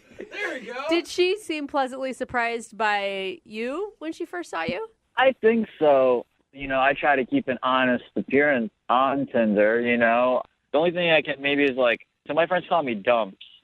Dumps? Dumps? Yeah, Dumps. And I'm a sanitation man. Don't call me garbage man. Sanitation man. Okay. All right. Sanitation Yeah. professional. So Dumps is your nickname? Yeah, Dumps is my nickname. I sometimes I'm like a little bit, I hope I didn't smell. I was working earlier, in the morning. So, but I think I was all good. That's the only thing I can really think of in terms of my appearance. Oh, dude. Oh my God, I don't feel like you should be the judge on what you smell like. Yeah, you can't even smell it anymore. Right. I keep a lot of car air fresheners in my car, so I try All right. So tell us about your date at the zoo. How was it? I mean, we had a really good time overall. What she wanted to see and what I wanted to see matched up pretty well. And I have like an odd taste, with animals. Like we went to the snake house. All right. So you like the snakes? Yeah, I like the snakes. She liked the snakes. Nice. That was fun. We slithered through there. Then we went over to the. You guys know those what are they called? The Chupacabra. The capybara. Oh, capybara. They're like the big rats. Those big rat things. Yeah. Well, I don't like to call them rats, but yeah. They're big and they're just weird and they're crawling around and I think she liked that one too. I think she was into it. All right, so you wowed her with your unusual animal choices at the zoo. Yeah, I was saving the big thing for last. We were gonna go see the sloth. Oh, I mean, who doesn't love the sloth? Dude, super cute. Right, they're so cute. And they're just chilling about, and they're furry and all that. And that was that was gonna be my big finish. That was your big dismount to the date. Go check out the sloth. Okay. But the thing is, we get there and they closed it off for for the next couple hours. And I tried talking to the guy that was because they closed it off. So I found this dude that was working there, and he said they're feeding them. Okay. Oh, that would have been so awesome to see. Exactly. That's what I was telling him, and, I got a little worked up probably. What do you mean worked up? Are you yelling at the dude because the sloth exhibit is closed? I don't know about yelling, but I definitely made him feel really bad for not letting us in. All right. So you were kind of being a jerk. It sounds like. Yeah. I mean, I thought I was being the good guy there because, I have a date with me. I even offered him some money. I thought we could get in there on the sly. Wow. Watch some feed. It's like you're at a fancy restaurant trying to get that window table. Yeah, exactly. But the guy was all not about that. He was like, he's gonna lose his job or something. I don't know, man. I think it's a big con. They lure you into these zoos, these sloths, and then they just break your heart. Yeah. I'm going to tell you right now that 99% sure that yelling at the sloth dude is probably the reason you're not getting a call back. Yeah, well, it's their fault, man. No matter what. I just think that I think we finished it off pretty well, though. We kind of gathered ourselves, and it was closing down, and she just didn't really seem like she wanted to be in the zoo anymore. I thought, all right, because you see, the sloths were supposed to kind of chill us out. My plan was sloths, then go to my car, listen to some tunes, Yeah, I see what you're saying. You see all the other exciting stuff. You go chill with the sloth that mellows you out. You go back to your car, listen to some jazz or something. I don't know. Yeah, roll the seats back a little bit, What? Okay. Are you kidding? She's not in high school anymore. You confirmed that at the beginning of this. No one wants to make out in your car, man. Well, okay, but it was pretty nice. We listened to some jams, and we didn't really kiss or anything because I didn't really want to make that move. I was still a little. I was trying to hang. Yeah, well, you want to seem respectful too. It's a first date. Maybe don't want to rush in. You've already done a lot. Yeah. And then, then she wanted to go back to her car, so I let her out, and, I let her out? You didn't have her locked up inside of your car, did you? No, I didn't lock her up. I mean, our doors were locked, but she could have left. I wasn't, keeping her in there. Okay. And I got to say, I can't believe she got in the car to begin with. So maybe you were doing something more right than I'm giving you. I'm serious. After a guy yelled and smells bad, I wouldn't get in the car. So you may have been doing something more right than I expected. I think so, too. Yeah, don't underestimate me. That's not my first rodeo. I have taken a girl to a rodeo before. That wasn't very good. All right, well, we'll maybe get into that another time. But right now, let's handle this date, okay? What's her name? Her name's Heather. Heather. Okay, we'll play a song, come back, and call Heather and get your second date update, all right? All right. All right, man, hang on. Thank you. Moving 92.5. Brooke and Jubal in the mornings. Second date update. If you're just joining us for today's second date update, Dumps is on the phone with us. His real name is Paul. His nickname is Dumps because he works sanitation. And he's not getting a call back today from a girl named Heather who he took to the zoo. Now, in the interest of saving time, I won't go over the list of things he thinks went wrong on his date because there's a lot to it. Am I right, Dumps? I mean, two things we nailed down, but yeah. Two things nailed down. I mean, I know that I probably should not have yelled at the sloth guy. Yeah, if you missed it. One thing on Paul's date, he got very upset because the sloth exhibit was closed, so he caused a scene by arguing with one of the employees and trying to get it opened back up so he could show his date the sloth. I thought it would have been classy, but see that. I agree. A sloth is a classy animal, and it would have been nice for you to share that with her. Yeah. Did she want to see the sloth, or did you? Who doesn't want to see a sloth? Right, yeah. See? Good point. This guy. Yeah, there it is. Well, I'm going to dial her phone number right now, see if we can get her on the phone and find out why she's not calling you back, okay? All right, cool. All right, here we go, man.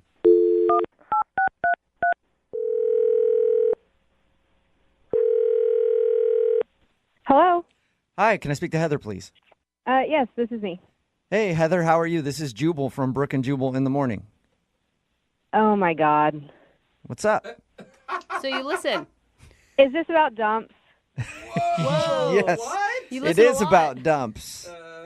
I had a feeling you guys would be calling, considering he told me that if I didn't answer his text messages, he was going to contact you guys. Shut Oh, up. wow, are you serious? He threatened a second date update on you? That's a first. Oh, yeah, absolutely. All right, well, then I guess you were prepared for this phone call. Wow. Yeah. We talked to Dumps a little bit about your date, and yeah, he's wondering why you don't want to see him again. I mean, where do you want me to begin? Yeah. I'm assuming. Let's start here. What has he told you? Well, he told us that you guys met on Tinder and that he took you to the zoo. Yeah, that was the only good part of the date. That was it? Like going to the zoo, or just the idea of going to the zoo? No, I liked the idea of going to the zoo, but I mean, did he tell you his fascination with snakes? Mm-hmm. He told us that he liked the snakes a lot, yeah. I mean, it sounds like he likes every animal at the zoo. Really. Well, I mean, specifically with the snakes, other than the awkward jokes he kept making about the sizes of snakes, he was banging on glass, yelling, "Wake up, snake!" Yeah. He painted it as a joint passion that you both shared. Yeah, I love animals, don't get me wrong, but I'm definitely not as big on like mating with rituals and weird conversation he apparently likes to have. Did he tell you that he got in an argument while we were at the zoo? Yeah. He told us that you guys went to the sloth exhibit and it wasn't open, and so he complained and maybe made a scene. Maybe made a scene? Yeah. Yeah. He threatened to fight the guy. What? Really? Because they closed down the exhibit for the sloths? Yes, and it wasn't like it was closed for the rest of the night. I mean, it was just simply closed for that time period, and he threatened to fight him. I mean, I walked away. Yeah, I don't blame you. But, I mean, here's the thing for me. Like, that sounds awful, but then he said that you got into his car and listened to music with him. I met him there, and I had to park pretty far away because it was crowded. So the only reason I got in his car is because he offered to take me to my car, and it was late at night. It was dark outside. Oh, all right. So you weren't like, "Hey, mister, let's sit in your car for a little while. I'd love that." No, I had no idea that getting a ride to my car was going to entail sitting in his car while he awkwardly played what he called chill music. I'm guessing it wasn't chill by your description? Absolutely not. I mean, I don't even know what to call it. I don't know. He asked me if I wanted to hear the greatest hits, and then he put on his own band. Whoa, he has a band too? He didn't tell us that. Well, yeah, he said they were taking a hiatus, but this supposedly was his greatest hit. Oh, he's got a band that already has a greatest hits album. Compilation album. Yeah. Apparently. How would you describe his music? Just wondering. Honestly, I'd probably compare his band to that of his nickname and job. Dumps? Oh, just garbage. Just bad, huh? Mm-hmm. Yeah, to be honest, I really couldn't wait to get out of there. It was the worst date I've ever had. Wow. The worst date ever. Yeah. Number one. But memorable. Oh, it's definitely a story for the book. Hey, Heather, I bet you he'd be excited to know that he left a mark in your dating life, because he's actually on the other line listening right now and wants to talk to you. I had a feeling that's how this was going to go. Heather, what's up, baby? Baby. Dumps, why are you doing this? Because I told you that if you don't get back to me, I would have to bring in some reinforcements to help me out here. Because what's up? I thought we had a good time. Normal people don't do that. Yes, they do. There's a lot of normal people that do this. Yeah, there was a reason I wasn't replying. You knew this. Well, you knew our date did not go well. I thought it went really well. And a lot of what you're telling me has been a surprise because, first of all, I thought my jokes were hilarious. You were laughing at them. You kept winking at me after every joke. Well, yeah, I winked at you so you know when the joke's done, so you know when to laugh. I was making it easier for you. Honestly, your jokes were painful. Well, that hurts. I'll say that. All right, so she didn't like your sense of humor, Dumps. Yeah, man. But what about, I thought I proved myself out there for you. I thought you'd be proud of me standing up for you, trying to see the sloths. I know you love sloths. Because you threatened to beat up a zookeeper, you want me to be proud of you? I'd beat up any zookeeper for you, Heather. No. He was doing his job. He was feeding the animals. That's normal. And I was doing my job of trying to get you into the sloth cage. And you love the sloth. I don't care. It's just a sloth. What do you mean it's just a sloth? Like when we first got there, you kept talking about the sloth. In the snake cage, you were talking about the sloth. In the capybara, you were talking about the sloth. No, I wasn't. Just drop the sloth, okay? Stop talking about sloth. But they're so damn cute. It is true, Heather. But Dubs, I feel like you're not listening to anything she's saying. Like you're arguing every point of how miserable she was. She knows how she feels. Yeah. Look, guys, she's just lying to you. she loved the sloth, or she would have loved the sloth, but she's just in denial about it. The date was a disaster. Nobody is lying. I am trying to be honest with you. Whatever, Heather. I promise you, if you go on another date with me, I'm going to get us into the sloth cage. Wow. Heather, what do you think about that? Would you like a second date with Paul? We'll pay for it. Hey, We'll man. pay for your entry into the zoo. Maybe you can see the sloths this time. It's going to be hard to turn down. No, I don't want to see dumps. I don't want to see sloths. I don't want to go to the zoo. I'm sorry. What about the aquarium? Don't. But the aquarium. Heather, that's on the table now, too, the aquarium. Sea otters? No, thank you. Dude, Heather's going to be the only person on the planet after all this that hates sloths. Are we done here? I'm sorry. This has just been a huge waste of time for me. Yeah, we're done. I'm sorry, Dumps. No date.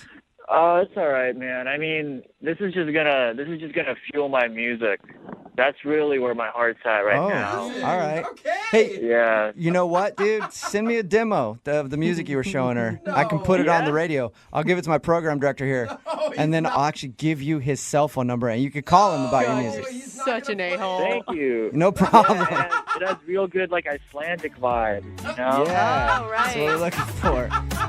Brooke and Jubal in the morning. Text in at 78592 that says, where do these women meet these creepy dudes? I don't know if he's that creepy. I'm talking about today's second date update, but definitely he's an eccentric dude. Interesting. I would call him dumb. In case you missed it. Paul wanted to call a girl named Heather. Paul goes by the nickname Dumps because he works in sanitation. That's what his buddies call him. They went to the zoo, and he was curious why she wasn't calling back. When they were at the zoo, he actually attempted to fight one of the employees because the sloth was feeding at the time they went to go check out the sloth, and it was really important to him that they see the sloth. Actually, he thought it was really important to her, but it wasn't that important. And then they ended the date by sitting in his car and listening to music from his own band. Yeah. Even though she didn't even want to be sitting in his car, he was like, I'll give you a ride to your car since you're on the other side of the parking lot. And they just sat there Now that you're here. listening to his music. So, yeah, she just thought Dumps was an all-around weird guy and didn't want to go out with him again. I do like that he thought that the zookeeper would be like, oh, you're on a first date and you're upset about the sloth exhibit? Yeah. Let me hold off on their feeding for you. Yeah, my bad. Yeah. You just threatened to punch me? Oh, come see all the sloths. You guys want to come behind the back here? scenes. Yeah, you can feed the sloth if you want. Remember, if you want to do a second date update, all you have to do is email the show, and we will call the person who didn't call you back. For a second date update today, said in his email that he's, quote, a genuinely nice guy. So I believe him. Oh, that's good. Yep. His name is George, and George is a genuinely nice guy. If it's in writing, I know it's true. So, George, congratulations on being such a nice dude. Well, thank you. I appreciate it. Yeah, no problem. He does sound lovely. Yeah. You're likable already, George. Thank you. George, if you're such a genuinely nice guy, why do you have to do a second date update? Well, that's I never thought I would have to, I guess, but I figure, we have the opportunity to figure it out. Is it the nice guys always finish last type scenario? That's kind of how it feels, to be honest, because I think it was a great date, and nothing has seemed to have come from it. So, Okay. I don't know. So tell us a little bit about her. What's her name? Her name's Tiffany. I found her on a dating website, which, first off, by the way, I'm not a guy who goes on dating websites. I was actually pretty apprehensive about the whole stuff. Sure. That's what everybody always says. Doesn't everybody's profile on dating websites say, I'm new to this? It seems like that's the common But thread. I'm telling you, that's true for me. That is true. And remember, you got to believe George is his word always. Yeah, he's a nice He's a nice guy. So anyway, I was scrolling through profiles, and a lot of them, they seem kind of disingenuous.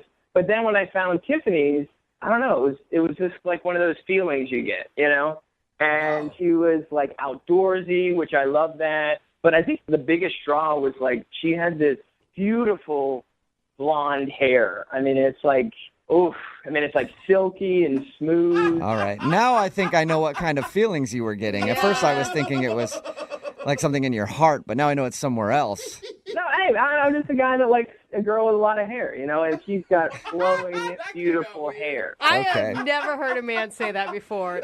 So I'm just saying, like, I looked at it, and it looked like, like a hair model of some sort of shampoo or something. So you're not a boob guy, you're not a butt guy, you're a hair guy. I mean, hey, hygiene's very important to me. Dude, I do not want to sit next to him during a shampoo commercial on TV. George loves me some hair, that's all. Did you just really say that in third person? No shame in what you like. So you loved her hair. Tell us about your date when you guys actually went out. Well, yeah, we've been talking for 2 months, and I was very apprehensive about like coming on too strong. I've read articles about like creepy guys taking girls out and stuff. So when we went on this first date, safety was really like, that's the word. Like that was priority. Like I told her, I'm not going to take you to a picnic. I'm not going to take you to the park because of, like wooded areas. Okay, but George, you understand that most women, if they're going to get a message from a guy that lists all the creepy places they're not going to take you, it comes off as really creepy. Yeah.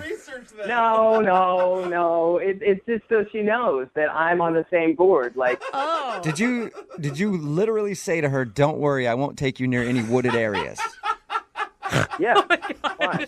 Oh, and she still went out with you. Great. Yes. That's not the problem, guys. Are you sure? So I took her to like like downtown where there's like a lot of people. And a lot of lights, yeah. Was it a lot of date? light. It was during the day. Yeah, daytime date. Okay. Did she seem to enjoy herself? Yeah, we had a great time. And then I was like, do you want to call it, quits? And she's like, no, let's go get a drink. So I'm like, okay. That's step 2. We're getting there. You took her to a place to get drinks and only bottles of water that were already closed that she could open herself. Yeah. Okay. I mean, everything she was getting directly from the bartender. All right. So she was safe with you, George. Yeah, exactly. I wanted her to feel that way. Okay. But then, I'm talking to my coworkers at work, and I tell them, this next part, and they're like, that's too far. Uh-oh. Okay, so what I did was when we sat down, we were talking about, what we do to stay fit and everything. And then I, just told her, like, just so you know, I'm tested on everything. Whoa. And, Wait, slow down. You went tested on what? I'm up to date with shots and vaccinations, and I'm clean STD wise. So you just told her that, or were you having a conversation where that worked? Like we were talking about like working out and stuff, like staying fit. So you went. I think it's pretty relevant. You made the leap from fitness to STD? Yeah, because it's all like health. Okay. And how did she react when you told her that? Well, first off, I think she was like a little skeptical to me, so I was like, oh, she doesn't believe me. So I was like, no, I had it in my bag. I didn't plan it, but I did have my results because I had just done it like a week ago in my bag. Okay. So you're like, you don't date a lot. Whoa. Do you date a lot, George? I mean, where do you find women? You know what I mean? So I'm trying. So that's online, it. No. But I'm just asking the question because to bring well, first of all, it sounds like you got an STD test leading up to the date. Yeah, leading up to the date, but it wasn't because I was going to have a date. Okay, okay. I was thinking you did it specifically because you were going out with a woman and you wanted to get tested. Well, I figured eventually I would have a date. Okay. So the thing is, it's like sometimes, I'm told that can happen pretty quickly. You go one into the next, and I don't want to ruin the mood. Right. You want to be prepared in case dinner or drinks leads to something else. Yeah, and I want her to feel safe. Okay. Did she feel safe? Well, the thing was, after I told her, she said that she had to get going for a tennis lesson. Yeah. Oh, yeah. She had one of those random tennis lessons pop up in the middle of the day. Either that or she was still on my train of thought about being health conscious and stuff, and she remembered, and it just popped into her head. No. So what happened before she split for her tennis lesson? How'd you guys end things? Well, we shook hands like a gentleman would do, and she left pretty quick after that, and I haven't heard from her, and her account is still active, so I think she's getting my messages. I don't know. Oh. She is, how many George. messages have you tried to send her?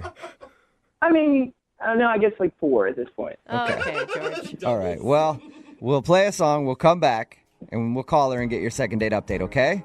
That'd be great. Thank you, guys. Hang on, man. Be safe. Always, man. Always safe over here. George. Moving 92.5. Brooke and Jubal in the mornings. Second date update. Sometimes the more you say something, the more skeptical people will be of you. Like, for example, if I go to a crowded department store this weekend, strip down all my clothes, raise my hand and yell, I am not a pervert, not a pervert. You know what? Those people should believe me. You know why? Because I said it, and I said it loudly. I don't think that's how it works. And George, who's on the phone with us right now for a second date update, said over and over again to his date that he is not a dangerous man. Yeah. So she should believe him. He told her before they went out, don't worry, I'm not taking you to any wooded areas. Yeah. Nothing like that. Not bringing my duct tape with me or He anything. also brought along his medical history to show her that he was STD free on a first date. Which she didn't ask for it. Let's remember that. And, of course, he said that he's a genuinely nice guy. George, I think that your downfall was you tried to convince her a little too hard of what a good dude you are. Hey, I did all the right moves. You know, I will admit maybe didn't need to bring up the medical history on the first date, but it's still good news. Yeah, I mean, it is good news. Actually, that's a very good point. Congrats, by the way. It might be a little strange to show her that, but yeah, it's good news as long as you were STD free. Yeah, you didn't have to have a chlamydia talk right after you showed it to her. So, bonus. Right. I'm living with nothing, you know. All right, well, I'm going to dial her phone number right now and find out why she's not calling you back, okay? Great. Here we go.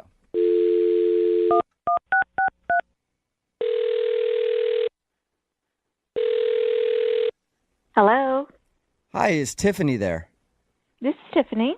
Hey, Tiffany, how are you? Who's this? Oh, my name is Jubal. I'm sorry. Do I know you? No, probably not. My name is Jubal from Brooke and Jubal in the Morning. It's a radio show. Okay. Are you selling something? No, I'm not selling anything. I actually want to call you because one of our listeners asked me if I could get a hold of you. His name is George. Uh-huh. And George emailed us and said that he went out on a date with you. Right. Right. And we do a segment on our show called The Second Date Update. But George really liked you a lot, and he would love to see if he could go out with you again, but he's wondering if he did something wrong.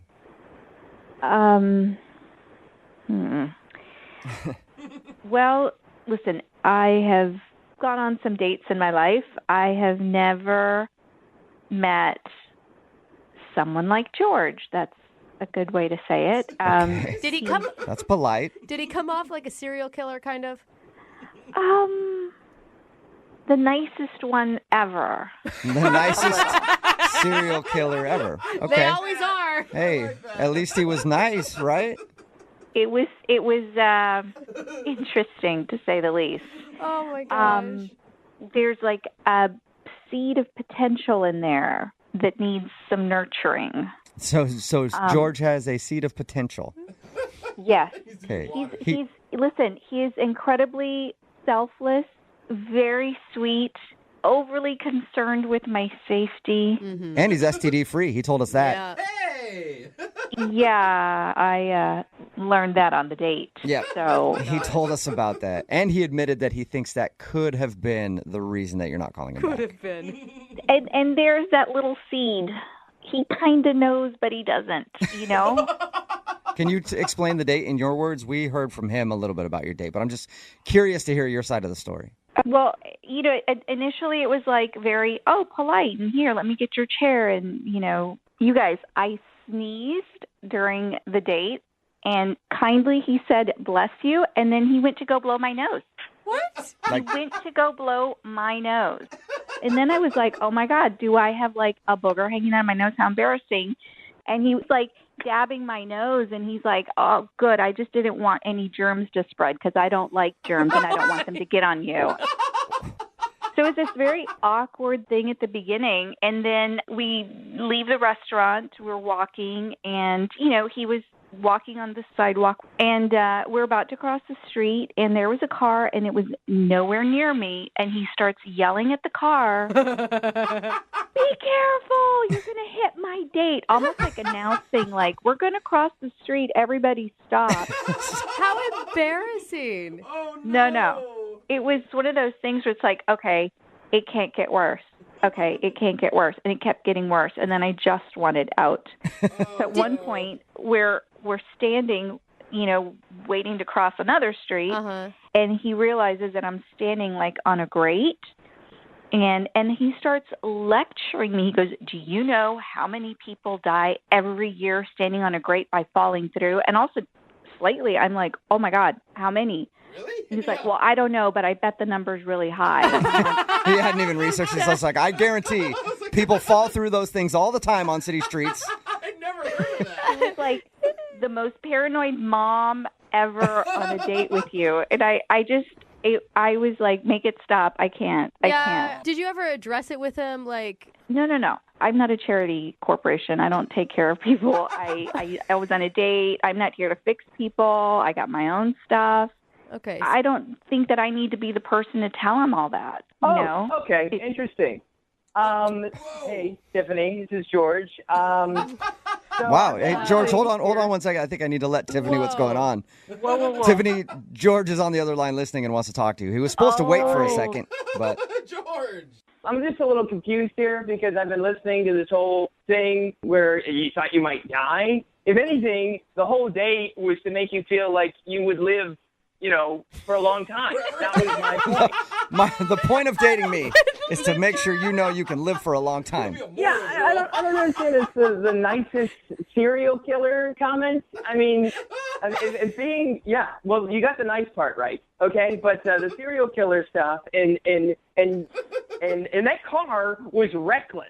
Okay. Okay. He had no George, business wait. being that close to What you didn't hear, listen, yes, you heard a lot of stuff I said. What you didn't hear is that there is a seed somewhere I did hear inside. that. A seed of potential. Work on it. You called me selfless, sweet, kind of cute.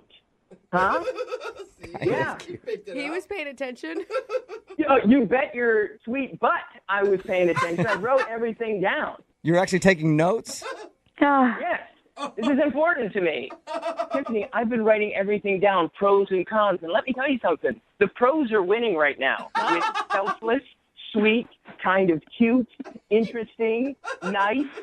Then the serial killer part's in the con. George. Oh, my gosh. George, you are People die special. on the great. You are really sweet. You really mean well. And that's really good about you. But maybe you just try too hard and then you lose sight of who you are because you're trying to be this super dating hero that doesn't exist. And then you end up becoming nothing but scary things. Well, I just want you to feel comfortable. And I guess I did it too much. Yeah. I did it too much. Mm-hmm. George, you're coming off as an overbearing mother who nags her child, and that's not sexy. Yeah. Well, to me, safety is the sexiest thing in a person, I think. All right? George? Yes? You know what? If that is what you, in your heart, believe and want, then you need to find yourself some girl who's looking for that. There's a girl out there somewhere looking for the Brad Pitt of safety, and you're her guy. And you guys are going to rock. You're going to be awesome. Where do you think I could find her? I do not know. George. Tiffany, would you like to go out on a second date with George? We'll pay for it. It doesn't have to be a date. You can just get together and maybe help him find a girl that's into safety. Come I'm on. down. Come on, Tiffany. I mean, I know you don't want a charity case, but he needs help, man. Yeah, he's likable at least. Listen, baby steps. I will let him email me for dating advice, and we could start there. I can get your personal email? My work email.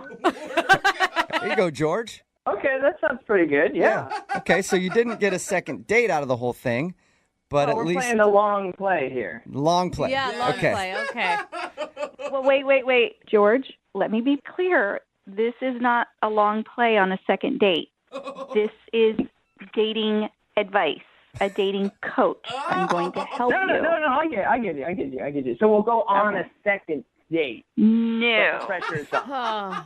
George, I'm telling you right now, if you ask me out on a date, the answer is no. But if you need advice, I'm here for you. No, totally. I'm just saying, like, if we were to, like, do a mock date, He's trying everything. Let's go out and role play sometime and see how it works. George. I'm just saying it could be nice, in the moment. George. Smoother than I expected. George, I don't think you're going to get a second date out of this, but you did strike up a friendship, it sounds like, with Tiffany, and maybe she can help you in the dating world. It too. Okay. Pushing it. You've made contact with Tiffany, and she's agreed to help you out. Thank you, Jubal. I appreciate it, man. You're welcome. Oh, my God. This is great. All right. Beginning of a great rate, friendship. Sorry. Brooke and Jubal in the morning.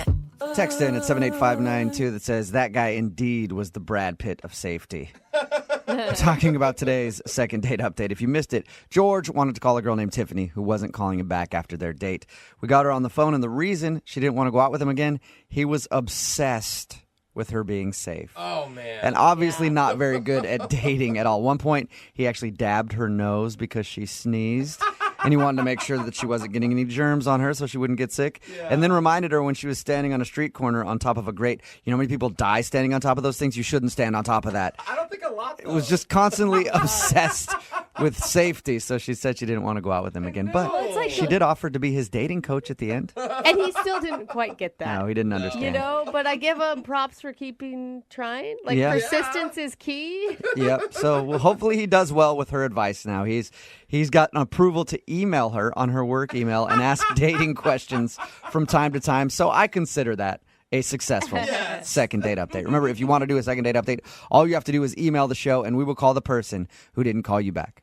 Move at 92. It's time for your second date update. It's Brooke and Jubal in the morning, and today's second date update sounds like it should be on a police blotter somewhere. Really? Crime was committed, blood was spilled, and the cops were almost called. Wow. But through it all, a seed of romance was planted. Could it be the start of an incredible love story or the start of an incredible murder investigation? I guess you'll find out in your second date update right now. Moving 92.5. Brooke and Jubal's second date update. There are two letters that are guaranteed to make every date more exciting. I'm not talking about S&M. Those letters work as well, but I'm talking about a little B&E, a little breaking and entering. Oh, what? That's right.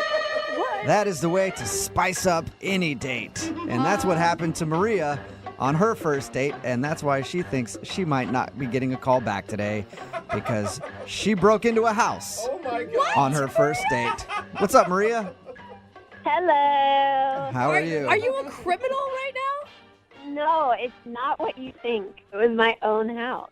Oh, that's what criminals always say. Yep. You just stopped at a house. You're like, oh, I promise that's my stuff. I got to get my TV out of there real quick. But your email said that you think you might not be getting a call back because you had to break into your own house? Yeah, I mean, it was a whole thing. Do you want to know what happened? Yeah. First off, tell me about the guy. How'd you meet him? Well, I met him on Bumble. Yeah. I've heard good things about Bumble. I have a couple of girlfriends using it. Yeah, it's nice because the girls have to start the conversation first. Mm-hmm. And you only have 24 hours to do it, so it's kind of like all or nothing, you know? It's like Tinder, but you don't have a bunch of pervy dudes hitting you up nonstop, right? Exactly. Yeah, you kind of eliminate the pervy dude situation. And he seemed pretty cool, and we ended up actually talking on the phone, which people don't do anymore. Right. And he seemed really smart, and he had a really cute laugh. And so he asked me if I'd like to go out to dinner, and I And you said, were like, hell no, let's break into a house. That sounds way more fun. yeah, I actually offered that, but he was like, nah, I'd rather not. Yeah. So you guys agreed to go out to dinner. How'd that go? Well, he came to my house to pick me up, Mm-hmm. and I got out to the car, and I realized that I didn't have my keys. Oh, no. That's a worse feeling. So this is where the breaking and entering comes in. Is your house easy to break into? Oh, no, of course not. So I walked up hoping that the door would be open still, but I'd locked the handle. Mm-hmm. And we tried all the windows, tried all the doors, and we ended up having to break one of the windows to get in. Oh. How long did this take you? It was a little over an hour. Oh, jeez. That's a great start to your date. Why did you have to do it right then? Why didn't you say, like, hey, I'll call a locksmith, let's go out, have our dinner, and then when we get back, maybe we can schedule a locksmith to meet us? Well, yeah, when you say it that way, it sounds really smart, but for some reason that's just not what we did. Okay. It's just one of those moments you're like, screw it, we got to get in there right now. Break a window. Right, yeah. Did you break the window or did he break the window? He broke the window. Like a gentleman does. Right, he found a rock and chucked it at the window and broke it.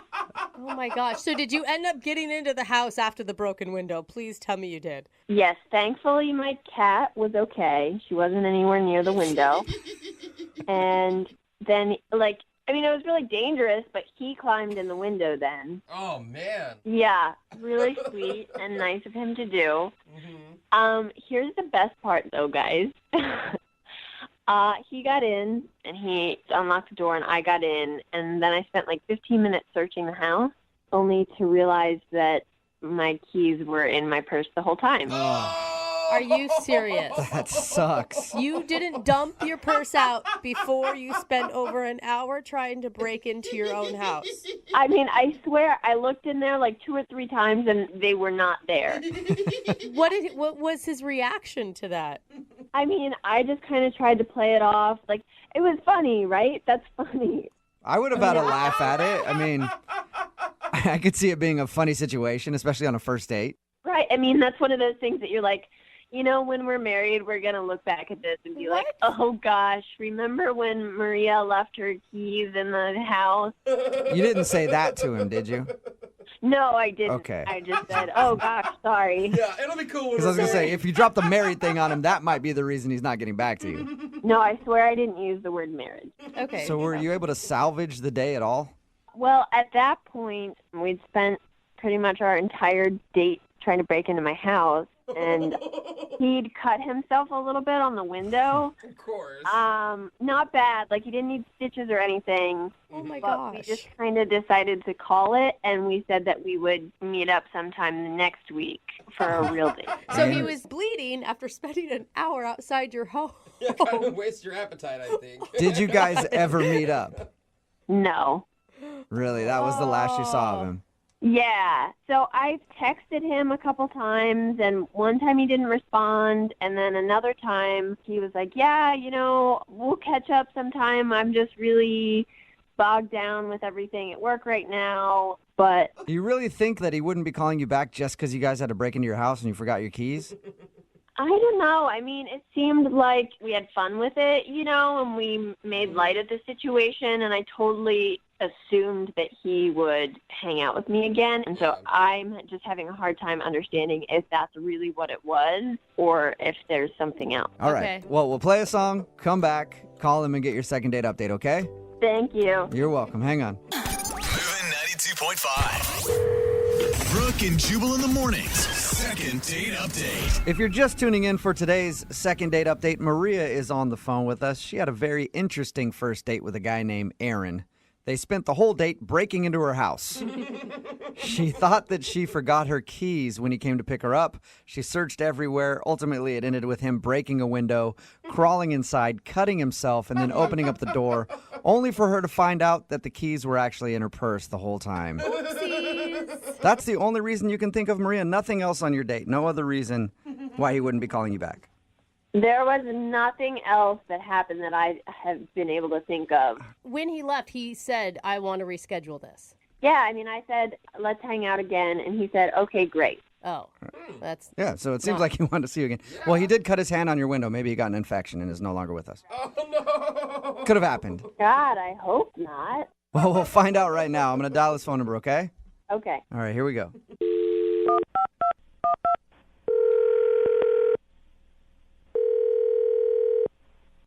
Hello. Hi, I'm looking for Aaron. Yeah, that's me. Who's this? Hey, what's up, Aaron? How are you? This is Jubal from Brooke and Jubal in the Morning. From who? Jubal from Brooke and Jubal in the Morning. It's a radio show. Oh, okay. Yeah. So you've heard of the show? Yeah, I've heard of it. Okay. Have you ever heard of the segment we do called the Second Date Update? No, sorry. Oh, that's okay. You're going to get very familiar with it because you're a part of a second date update now. What?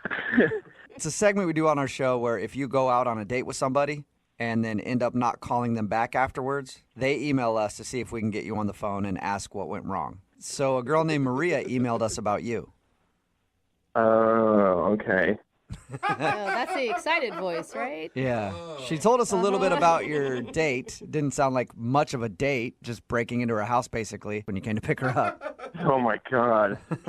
Yeah, that did happen. But she also said that you're not calling her back, and at the end of that experience, you guys had sort of made plans to go out again. Yeah.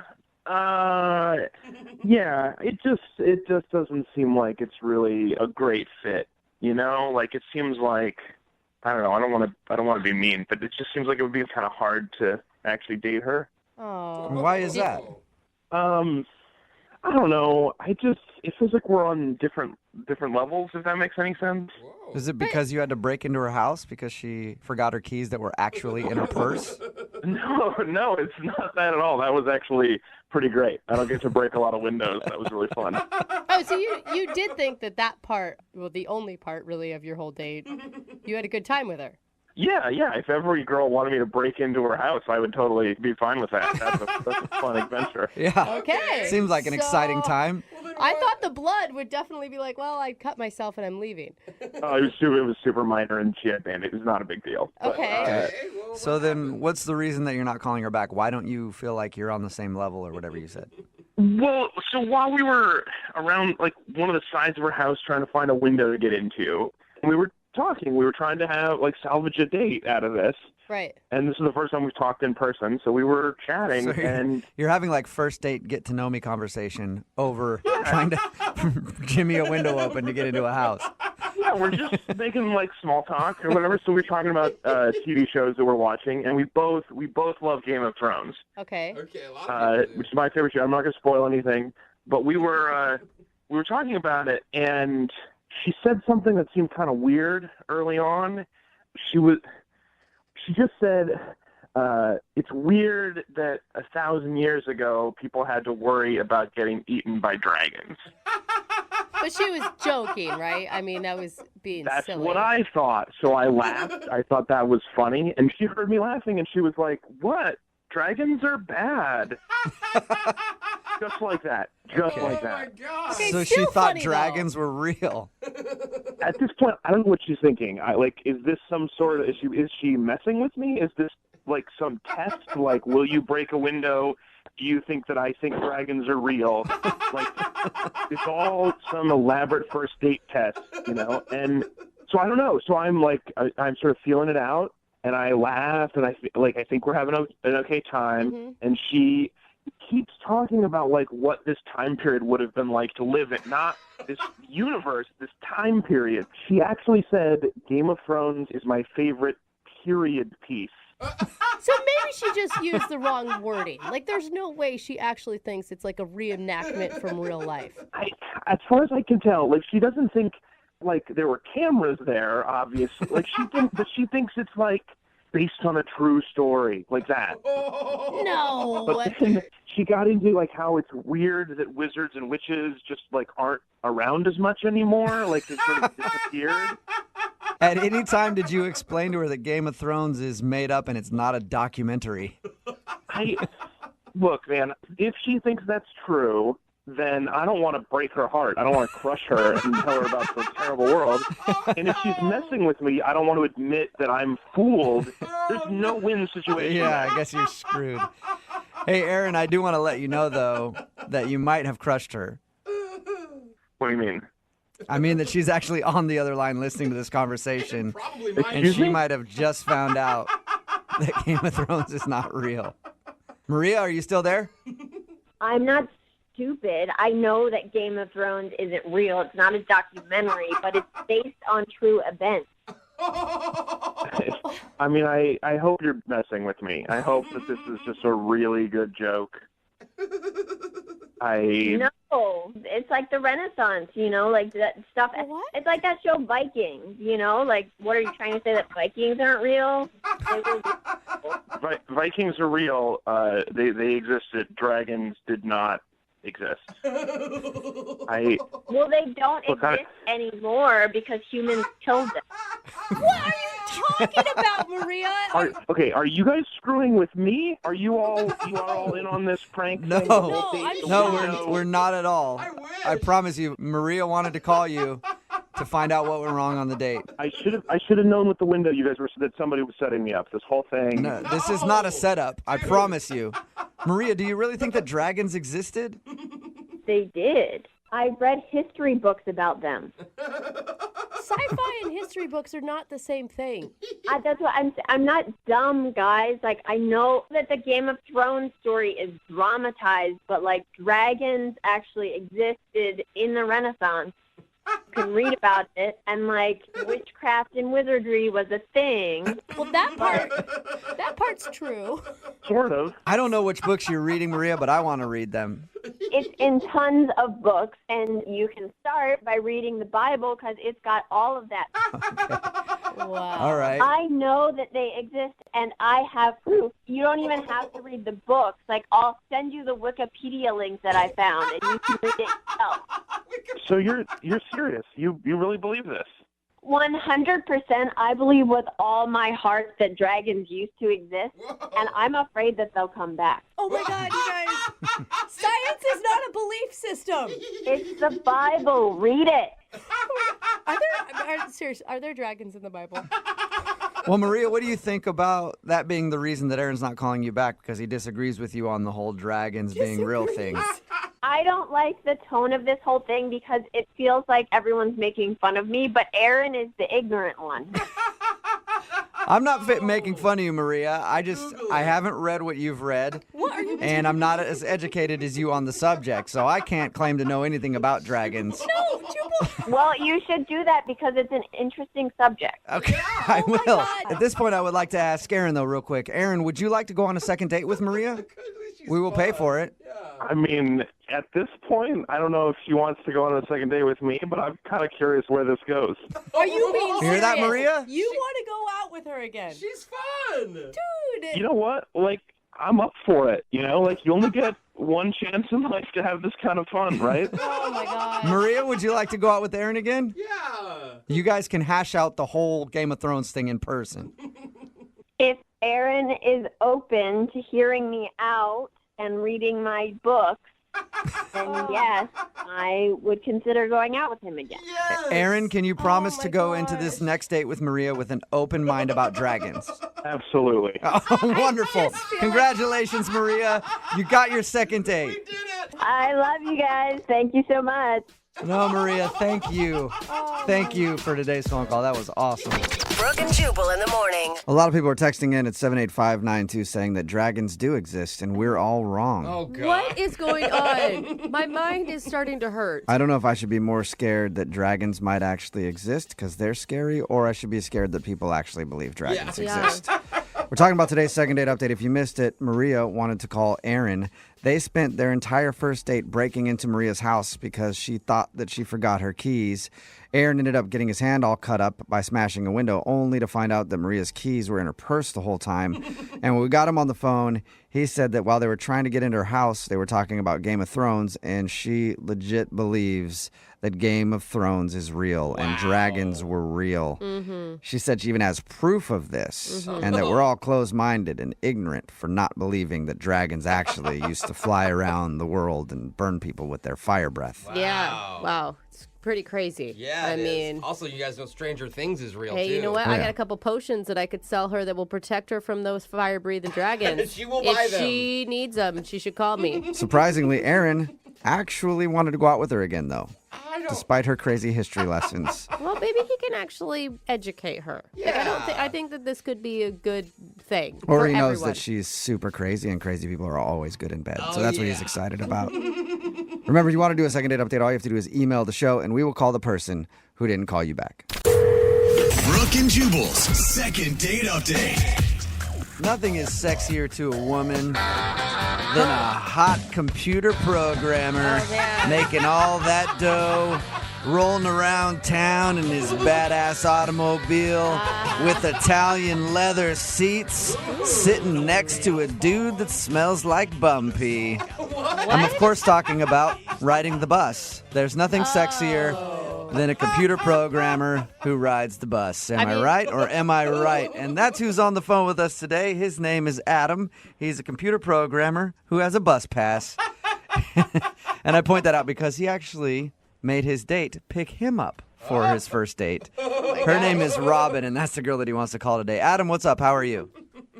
I'm all right. How are you guys doing? Gosh, Adam, with all this sexy talk, I almost took my top off for you. If only you had a webcam. Where'd you meet the girl that you went out with? Well, we actually met through a couple of mutual friends. Okay. They thought that we would get along because we're both kind of similar. We both kind of keep to ourselves a little bit more introvert. I work in front of a computer a lot. Obviously, you already made fun of me about that. But they kind of set us up a little bit on the internet, and we're chatting on Messenger for a few times, and we agreed to set the date up. The interesting part about your email to me was that you made her come pick you up because you ride the bus. You don't have a car, or? Well, yeah, no, I don't have a car right now. I ride the bus because it's just, it works for my lifestyle right now. Mm-hmm. I don't really need a car or a car payment, or, you got to pay the car note and the insurance, and I'm trying to save some money because, I want bigger and better things, and I just don't really need a car right now. I think that's really respectable. Was she turned off by that, you think? I don't think so. When we were talking, I didn't really get too much into it. But I think you're good. Anytime I've heard a woman talk about a guy who has to take the bus, they're always super impressed by it. Hey, I dated a bus guy. It's fine. Well, you can laugh at it, but there's a lot of people that spend a lot of money for a lot of cars that they can't afford. You're absolutely right. I'm just saying. Look at Jubal. I agree with you. I'm just saying it could be awkward for a girl when she has to pick you up for a date because you have to take the bus. Yeah, and I can understand that. That's the one downside about not having a car is that aspect of it. Yeah, but when she picked you up, how was the date? Was it good? Well, when she got there a little bit early, I had made reservations, so we had a little bit of time to kill, and I asked her if she wanted to come in, of course, and I was still kind of, getting on the tail end of getting ready, and she was kind of like a female me, and... Hey. How so? What does that mean? Yeah, what does that mean? Well, she just was. She's into gaming a little bit. I like gaming. We kind of talked a little bit about that, and she is also has kind of an IT job, which is similar to my job. She works on computers all day, but she was really cute and maybe a little bit out of my league. But hey, I wasn't going to complain. So when you met her in person, you were actually impressed. Well, yeah. If you know anything about the computer industry, it's not flooded with hot girls. I can't imagine. Really? Weird. I thought it was just models walking around everywhere on both male and female side of things. Yeah, go figure that. Yeah. All right. So how did everything go, though, when you guys actually went out on your date? Well, she got to my place, my apartment, and I was kind of coming back and forth out of the bedroom and talking to her while I was getting ready. And then all of a sudden I walked out, and she's like, "Do you have a cat?" And I said, "Yeah, he's probably around here somewhere. His name's Jasper." Mm-hmm. And she gave me a weird look. I don't want to say like a look of horror, but it was almost that. And she's like, "I'm allergic to cats."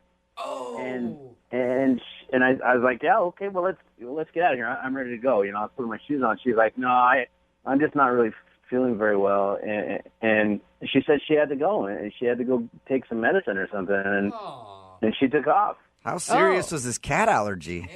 I don't know. She looked pretty serious, but fast forward 5 days, and I texted her to make sure she was all right, and she hasn't responded, and I don't want to be all creepy and keep texting her and calling her, but I asked our friends that set us up, and they said she's coming to work, but when they asked her about the date, or I guess the lack thereof, she's not really talking about it. So do you believe her with the cat allergy that it's that severe? And Well, I mean, she looks serious. I don't know why she would have a reason to lie to me. I'm just saying, like, if you had that severe of cat allergy, you'd probably be used to asking people before you entered their home whether or not they had a cat. Or bringing your medicine with you. Yeah. Well, I don't know. I never really dealt with anybody who had a cat allergy. I don't really know the protocol. All right. So you haven't heard anything from her since that experience? Nah, that was it. Okay. Maybe she did make it up. Any idea why she would make that up? I don't know. Maybe she didn't like my face. She's like, yeah, man, I'm actually allergic to your face. Sorry. All right. You know, what can I say? That's why I emailed you guys. Well, we'll play a song, come back, call her, and get your second date update, all right? All right, cool. Thanks. Okay, hang on. Moving 92.5. Brooke and Jubal in the mornings. Second date update. A lot of people that listen to the first part of today's second date update might think the girl that we're about to call should be ripped for probably faking a cat allergy to get out of a date. Adam, you said that she went over to your house and she saw that you had a cat and kind of freaked out and got scared and left. And then she showed up to work the next couple days because you guys have mutual friends that are coworkers. I think she should be commended for obviously getting deathly ill from the cat and then getting like a blood transfusion and still managing to make it into work the next day. I think that's very impressive. And she definitely didn't lie to you at all, Adam. You guys don't think that she had a cat allergy? I think you're just catching on to that, Adam. Yeah. No, I don't think she had a cat allergy. If you're just tuning in for the second date update, that's what happened. Adam met this girl named Robin through mutual friends. She came over to his house to pick him up for the date because he doesn't have a car. She saw his cat and then said she had a cat allergy and hasn't talked to him ever since. But we think maybe she made it up just to get out of the date because we've heard of things like that happening quite a bit. All right, Adam, I'm about to get her on the phone and find out if the cat allergy is real, okay? Okay.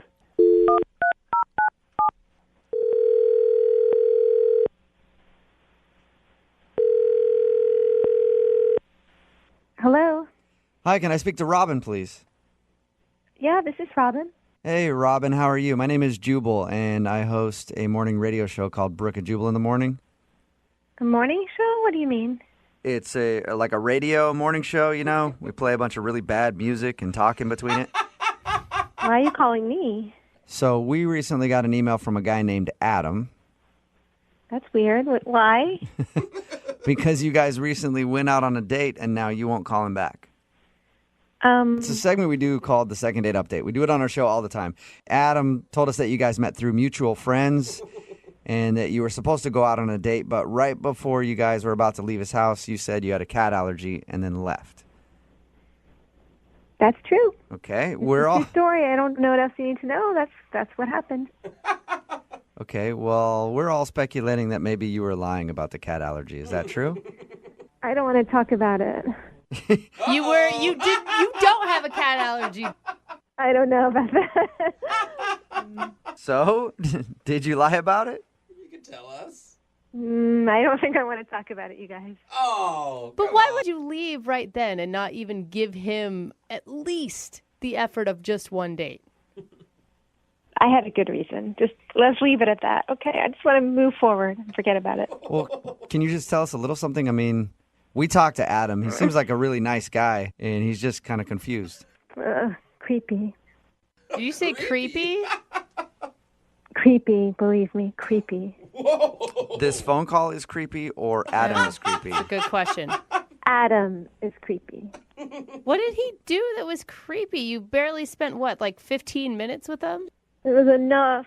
15 minutes too long. What did he do? He took this box out, and he said he wanted to show me something. It was in his closet, and he had a drone in it. Okay. And then he started showing me like the stuff he's like the footage that he took, via the drone. Uh-huh. And it turns out like his personal hobby, when he's not at work, he just like spies on his neighbors. What? Like he's stalking his neighbors? No, not really stalking, just observing them, like their daily habits. And like he got really excited when he showed me one family because he said they eat spaghetti every Friday night. So like, how does he know they eat spaghetti every Friday night? He's been observing that, and he was just cracking up like a little kid. And I found it so creepy and so off-putting. I thought of the first excuse I could to get out of there. I just told him about my cat allergy. That is strange. And you're sure the footage isn't just like on accident? I'm just hoping that it's like he's out practicing flying his drone and he happens to be by a house every Friday. Because he has footage ongoing, and he was cracking up. Like I said, he knew that one family ate spaghetti on Fridays. I think Tuesday nights another family, or maybe it was the same. They have tuna fish. It's like, this is probably all he does. He goes to work. Maybe he works from home, and he does this. That's So he it. flies his drone around the neighborhood filming his neighbors. Yeah. And what's weird is that he doesn't realize that it's abnormal, because if he did, he wouldn't show you the footage. Yeah. Well, I guess, but I mean, it's just even weirder. It weirded me out. I don't want to talk to him ever again. I don't want to see him. Yeah. I got a weird feeling. He's a pretty sneaky guy, it sounds like. Yeah. Yeah. Yeah, creepy. Yeah. He's actually on the phone listening right now. That's how sneaky he is. And he wants to talk to you. Yeah. He is not on the phone. No way. Yes, he is. Hi, Robin. Oh my God. Well, I've been listening to the whole conversation, and I kind of showed you that footage in confidence, and I didn't feel the need to expand too far on it. That's not my hobby. That's another business. What? It's another business? Wait, taking creepy videos of people in their homes while they eat dinner is your business? No, it's not a creepy video business. It's me and a friend of mine got contracted a while back to create a new app that would expand upon something like a Google Maps to get better aerial footage of different neighborhoods. And we started in one geographic neighborhood. And yeah, I think it's funny that family eats spaghetti every night, but I could really care less what they're doing. We're trying to map the entire city. Wow. I don't know if I believe you. Well, I mean, there's nothing to believe. I mean, it's an app that's been in development. I'd be more than happy to show it to you, but you kind of sound off-put anyway. That's not it's not a creepy kind of thing. We're literally trying to map the entire city so that we can move to another city and start mapping that city with better views, with better aerial views. I wasn't trying to show you something that I have a weird hobby of peeking in people's backyards. I don't care what people do. I'm trying to make my life better. That's why I ride the bus. You sound so defensive. You didn't explain this to me when you were showing it to me, so, I don't quite feel comfortable to believe all this. Well, the reason why maybe I sound defensive is because you lied to me about being allergic to my cat and just took off and didn't respond to text messages. I guess that is a good point. Why didn't you just respond to him and tell him what's going on? Because I told you guys already, I didn't want him to come to my neighborhood and start taping me. I didn't want to antagonize him. I'm a woman. You shouldn't question why I don't text back a man. My security. How dare I? He flies on people. And it's creepy for him to say, why didn't you text me back? Because I don't like you. I don't want to see you again. Deal with it. To be honest with you, I mean, you're a good-looking girl on the outside, but you're not very good-looking on the inside. So don't flatter yourself. You know what? Again, I need to your go. neighborhood and take a woman's protecting herself, and she's told she's unattractive, because of that. And that's just like classic misogyny. So you're not the kind of guy I want to be around. Plenty of men get it. You don't. Let's move on. Well, I don't want to be around liars, I guess. Good. Then you don't want to be around me because I lied about my cat allergy, and I would do it again. I don't. I'm over this phone call. Thanks, guys. I appreciate your help. Oh my, that escalated really quickly. And this whole time, all I can think about is there's going to be a new map that's super creepy and shows people in their houses out there. Let me ask you something. Have you ever used Google Maps? Yeah, all the time. Okay, well, this is a better version that is probably going to get bought out by Google. Well, congratulations. You'll be a rich billionaire, but you'll be all alone. Congratulations. Whatever. Well, I guess, I don't know. I obviously shouldn't ask the question, but I guess I'll ask it anyway. Robin, would you like to go on a second date with Adam? I'll pay for it. No, thanks. All right, you can pay for it yourself. I don't want to do the whole, hey, males should pay thing. You can pay for it yourself if you want. Screw you. I know what you're doing. I'm asking if you want to go out with him again. Yeah, she's I on don't to you, know. Jubal. Yeah. She got it. We both work with computers. The reason why I showed you any of that was because I thought you'd be into it. I thought you'd think it was a cool project. You think it's a cool project to videotape your neighbors and get off on that? I don't think so. Well, first of all, it's not videotape; it's digital video, and I don't get off on it. So there. Oh. He has a Adam, can point I there. see some of it? Because I might get off on Brooke and Jubal in the morning. it. Text in at 78592. That guy sounds simply adorkable. Oh, my God. I'd go on a date with him. Talking about today's second date update. If you missed it, a lot of people are claiming that the guy is just straight up creepy on our text message board. His name was Adam, and he wanted to call a girl named Robin and find out why he wasn't getting a call back. Well, it turns out while they were on the date, he said, "Hey, I want to show you some pictures and stuff from my drone." So he flies his drone around his neighborhood and wanted to show her pictures of the neighbors Yeah. and videos that he's gotten of them like eating dinner and stuff. Oh, man. And he said he was working on it for research for an app that he's going to be creating. Yeah. Yeah, but he But didn't. she said it was just creepy because all the pictures and videos were of his neighbors, like he was spying on them with his drone. And he didn't explain the business app part of it until way late in the game. Yeah. You know? What do you expect a person to do? I don't know what to believe, really. So, turns out she thought he was creepy and did not want to go on another date with him. There's a lot of people that want to date him, though. Yeah, I there think are. that they see potential in this man. They could just sit around all day long Yeah. and spy on the neighbors, see if maybe you can catch them naked doing some stretches or something. It's fun. Remember, if you want to do a second date update, all you have to do is email the show, and we will call the person who didn't call you back. Guy on the phone for a second date update today had a very awkward ending to his first date. He thought he was about to seal the deal, driving the girl back to his place, and then she said, "Nope, turn around, take me back to my car so I can go home." Oh, what? How horrible is that? We'll get into that in a second. I'll have him tell us all about that. But Dane is on the phone, and he wants to call a girl named Hillary today. Dane, how are you? I'm all right. How are you guys? I would not be all right if I were you. I'd be a very sad, broken man after reading your email. Well, I'm getting over it. I've had a little bit of time to heal, I guess. Good to hear. Oh, I'm good sure to hear. it was so hurtful. Good Yeah. to hear. All right, before we get into all that, just first of all, tell me a little bit about the girl that you want us to call today. Where'd you meet her? Well, we actually met off of Tinder. Okay. And, I liked the way that she looked, and we kind of started texting a little bit and decided that we were going to meet up for a date. And are you a guy, Dane, who often meets chicks off of Tinder? Yeah, well, I suppose. I mean, it's 2015. I mean, That's where everybody meets these days, isn't it? Man. the technology is there, so why not use Why not it? take advantage of it? I agree with you on that one. So what did you guys do when you decided to meet up? We met up at a restaurant by the mall. Uh-huh. We went to kitchen, and it was actually pretty The meal or the time spent with her? No, the meal was The time spent with her was cool. The drinks were good, and the conversation was good. So did you purposely bring her to a restaurant that you really don't like? I didn't know it was going to be that bad. It's been a while since I've eaten there, and I was hoping that they had fixed their problems. Suddenly the second date update has turned into a Yelp review. Yeah. All right. So you didn't enjoy the food much, but you enjoyed her company, and dinner went well? Yeah, I enjoyed her company. Dinner went well. She was just as hot as she was in her pictures, so that was no disappointment.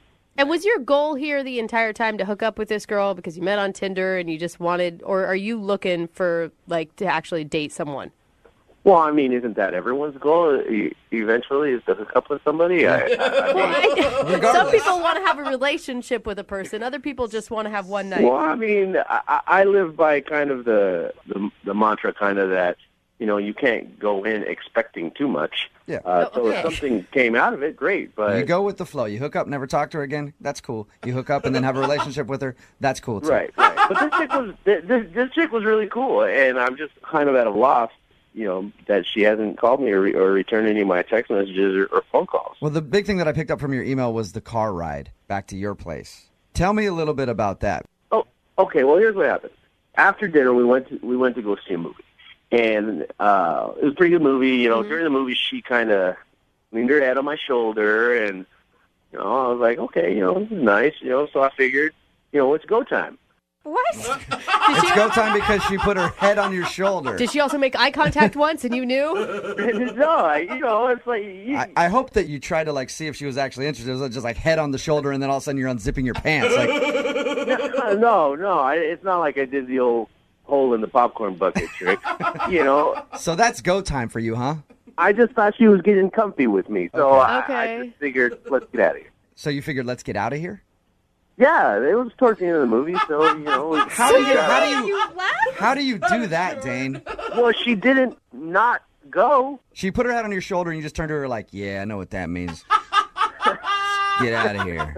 That is impressive, Dane. Are you sure that she understood your intentions? I mean, what would you have thought? That I wanted to go have coffee? Possibly. Honestly, I think head on her shoulder is so innocent. Like, hand on a thigh maybe indicates a little bit more. Head on her shoulder. Well, do you remember? I did meet this girl on Tinder. Yeah. Oh, so she was... So Tinder's pretty much a hookup app. So if you go out on a Tinder date and somebody says, let's get out of here, usually means go back to my place.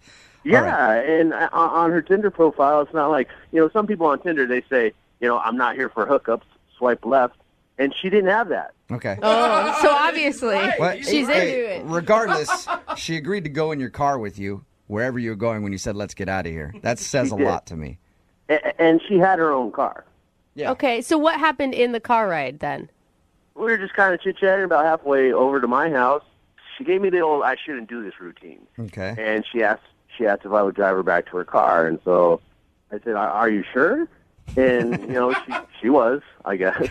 And, I'm not a creep, so I took her back over to the mall where her car was. That's way less than what I would have done. Are you sure? I would have actually pulled the car over, got on my hands and knees and begged, please, we're almost there. So we're almost to my house. Please come back with me. Well, maybe that's how I felt inside, but I didn't want to actually say that or do that. But all right, so you took her back to her car and dropped her off. Did you guys kiss or anything? No, and that was kind of weird too. Actually, Yeah. I dropped her off, and I asked her if I did something wrong, and she just said, it was a first date, and we should probably take things slow. And she gave me a hug. Okay. So the closest intimacy you guys had was head on shoulder and hug. Yeah. All right. She was like, yeah, text me or call me. And I was like, okay. So I have a couple of times. Texted her a couple of times, called her a couple of times, and I haven't heard anything from her. Nothing at all. Not even like a, hey, or nice, but this isn't nothing. Okay. Do you remember a moment in the car where her mood changed? Where she started second-guessing what she was doing? Yeah, about the time when she said, I really shouldn't do this. No. If there's anything It's kinda before, obvious Dave, right there. Yeah. led up to that. Spells it out for you. All right, man. Well, we're going to play a song, come back, call her, and get your second date update, okay? All right, great. All right, man. Hang on. Moving 92.5. Brooke and Jubal in the mornings. Second date update. Dane, I think I know how you screwed up on your first date. You do? I do. I think you gave your date too much time to think about her bad decision. No. That's what I think happened. Why has it got to be a bad decision? Because it's you, Dane. If you're just tuning in for the second date update, Dane met this girl off of Tinder. They went, had dinner, went to the movies. During the movie, she put her head on his shoulder, and to Dane, he was like, yes, it's time to do this. So he said, let's get out of here. And they were driving back to his place, but like halfway there, she stopped and said, nope, I'm not down. Take me back to my car. Dane, being the gentleman that he is, took her back to the car and dropped her off and hasn't heard from her since. But what I'm saying is you gave her too much time. When she put her head on your shoulder, instantly, pants should have come off. Should have done it right there in the movie theater. You got to, when opportunity knocks, you got to answer the call. Don't give it too much time for her to think about it. I think that's... Well, I don't want to get arrested. Yeah. Hey, it's worth it. Trust me. It's worth it. All right. And are you looking for another date with this girl, or are you looking to finish what got stopped in the middle of the drive? Yes. Yeah, Both. exactly. Okay. Either one. Good answer. Yeah. You're asking some very obvious questions to this guy. He just wants to get a piece, and then if it turns into more. Simple. I need to be more simple. Yes, you do. Here we go, Dane. I'm about to call it right now and get your second date update.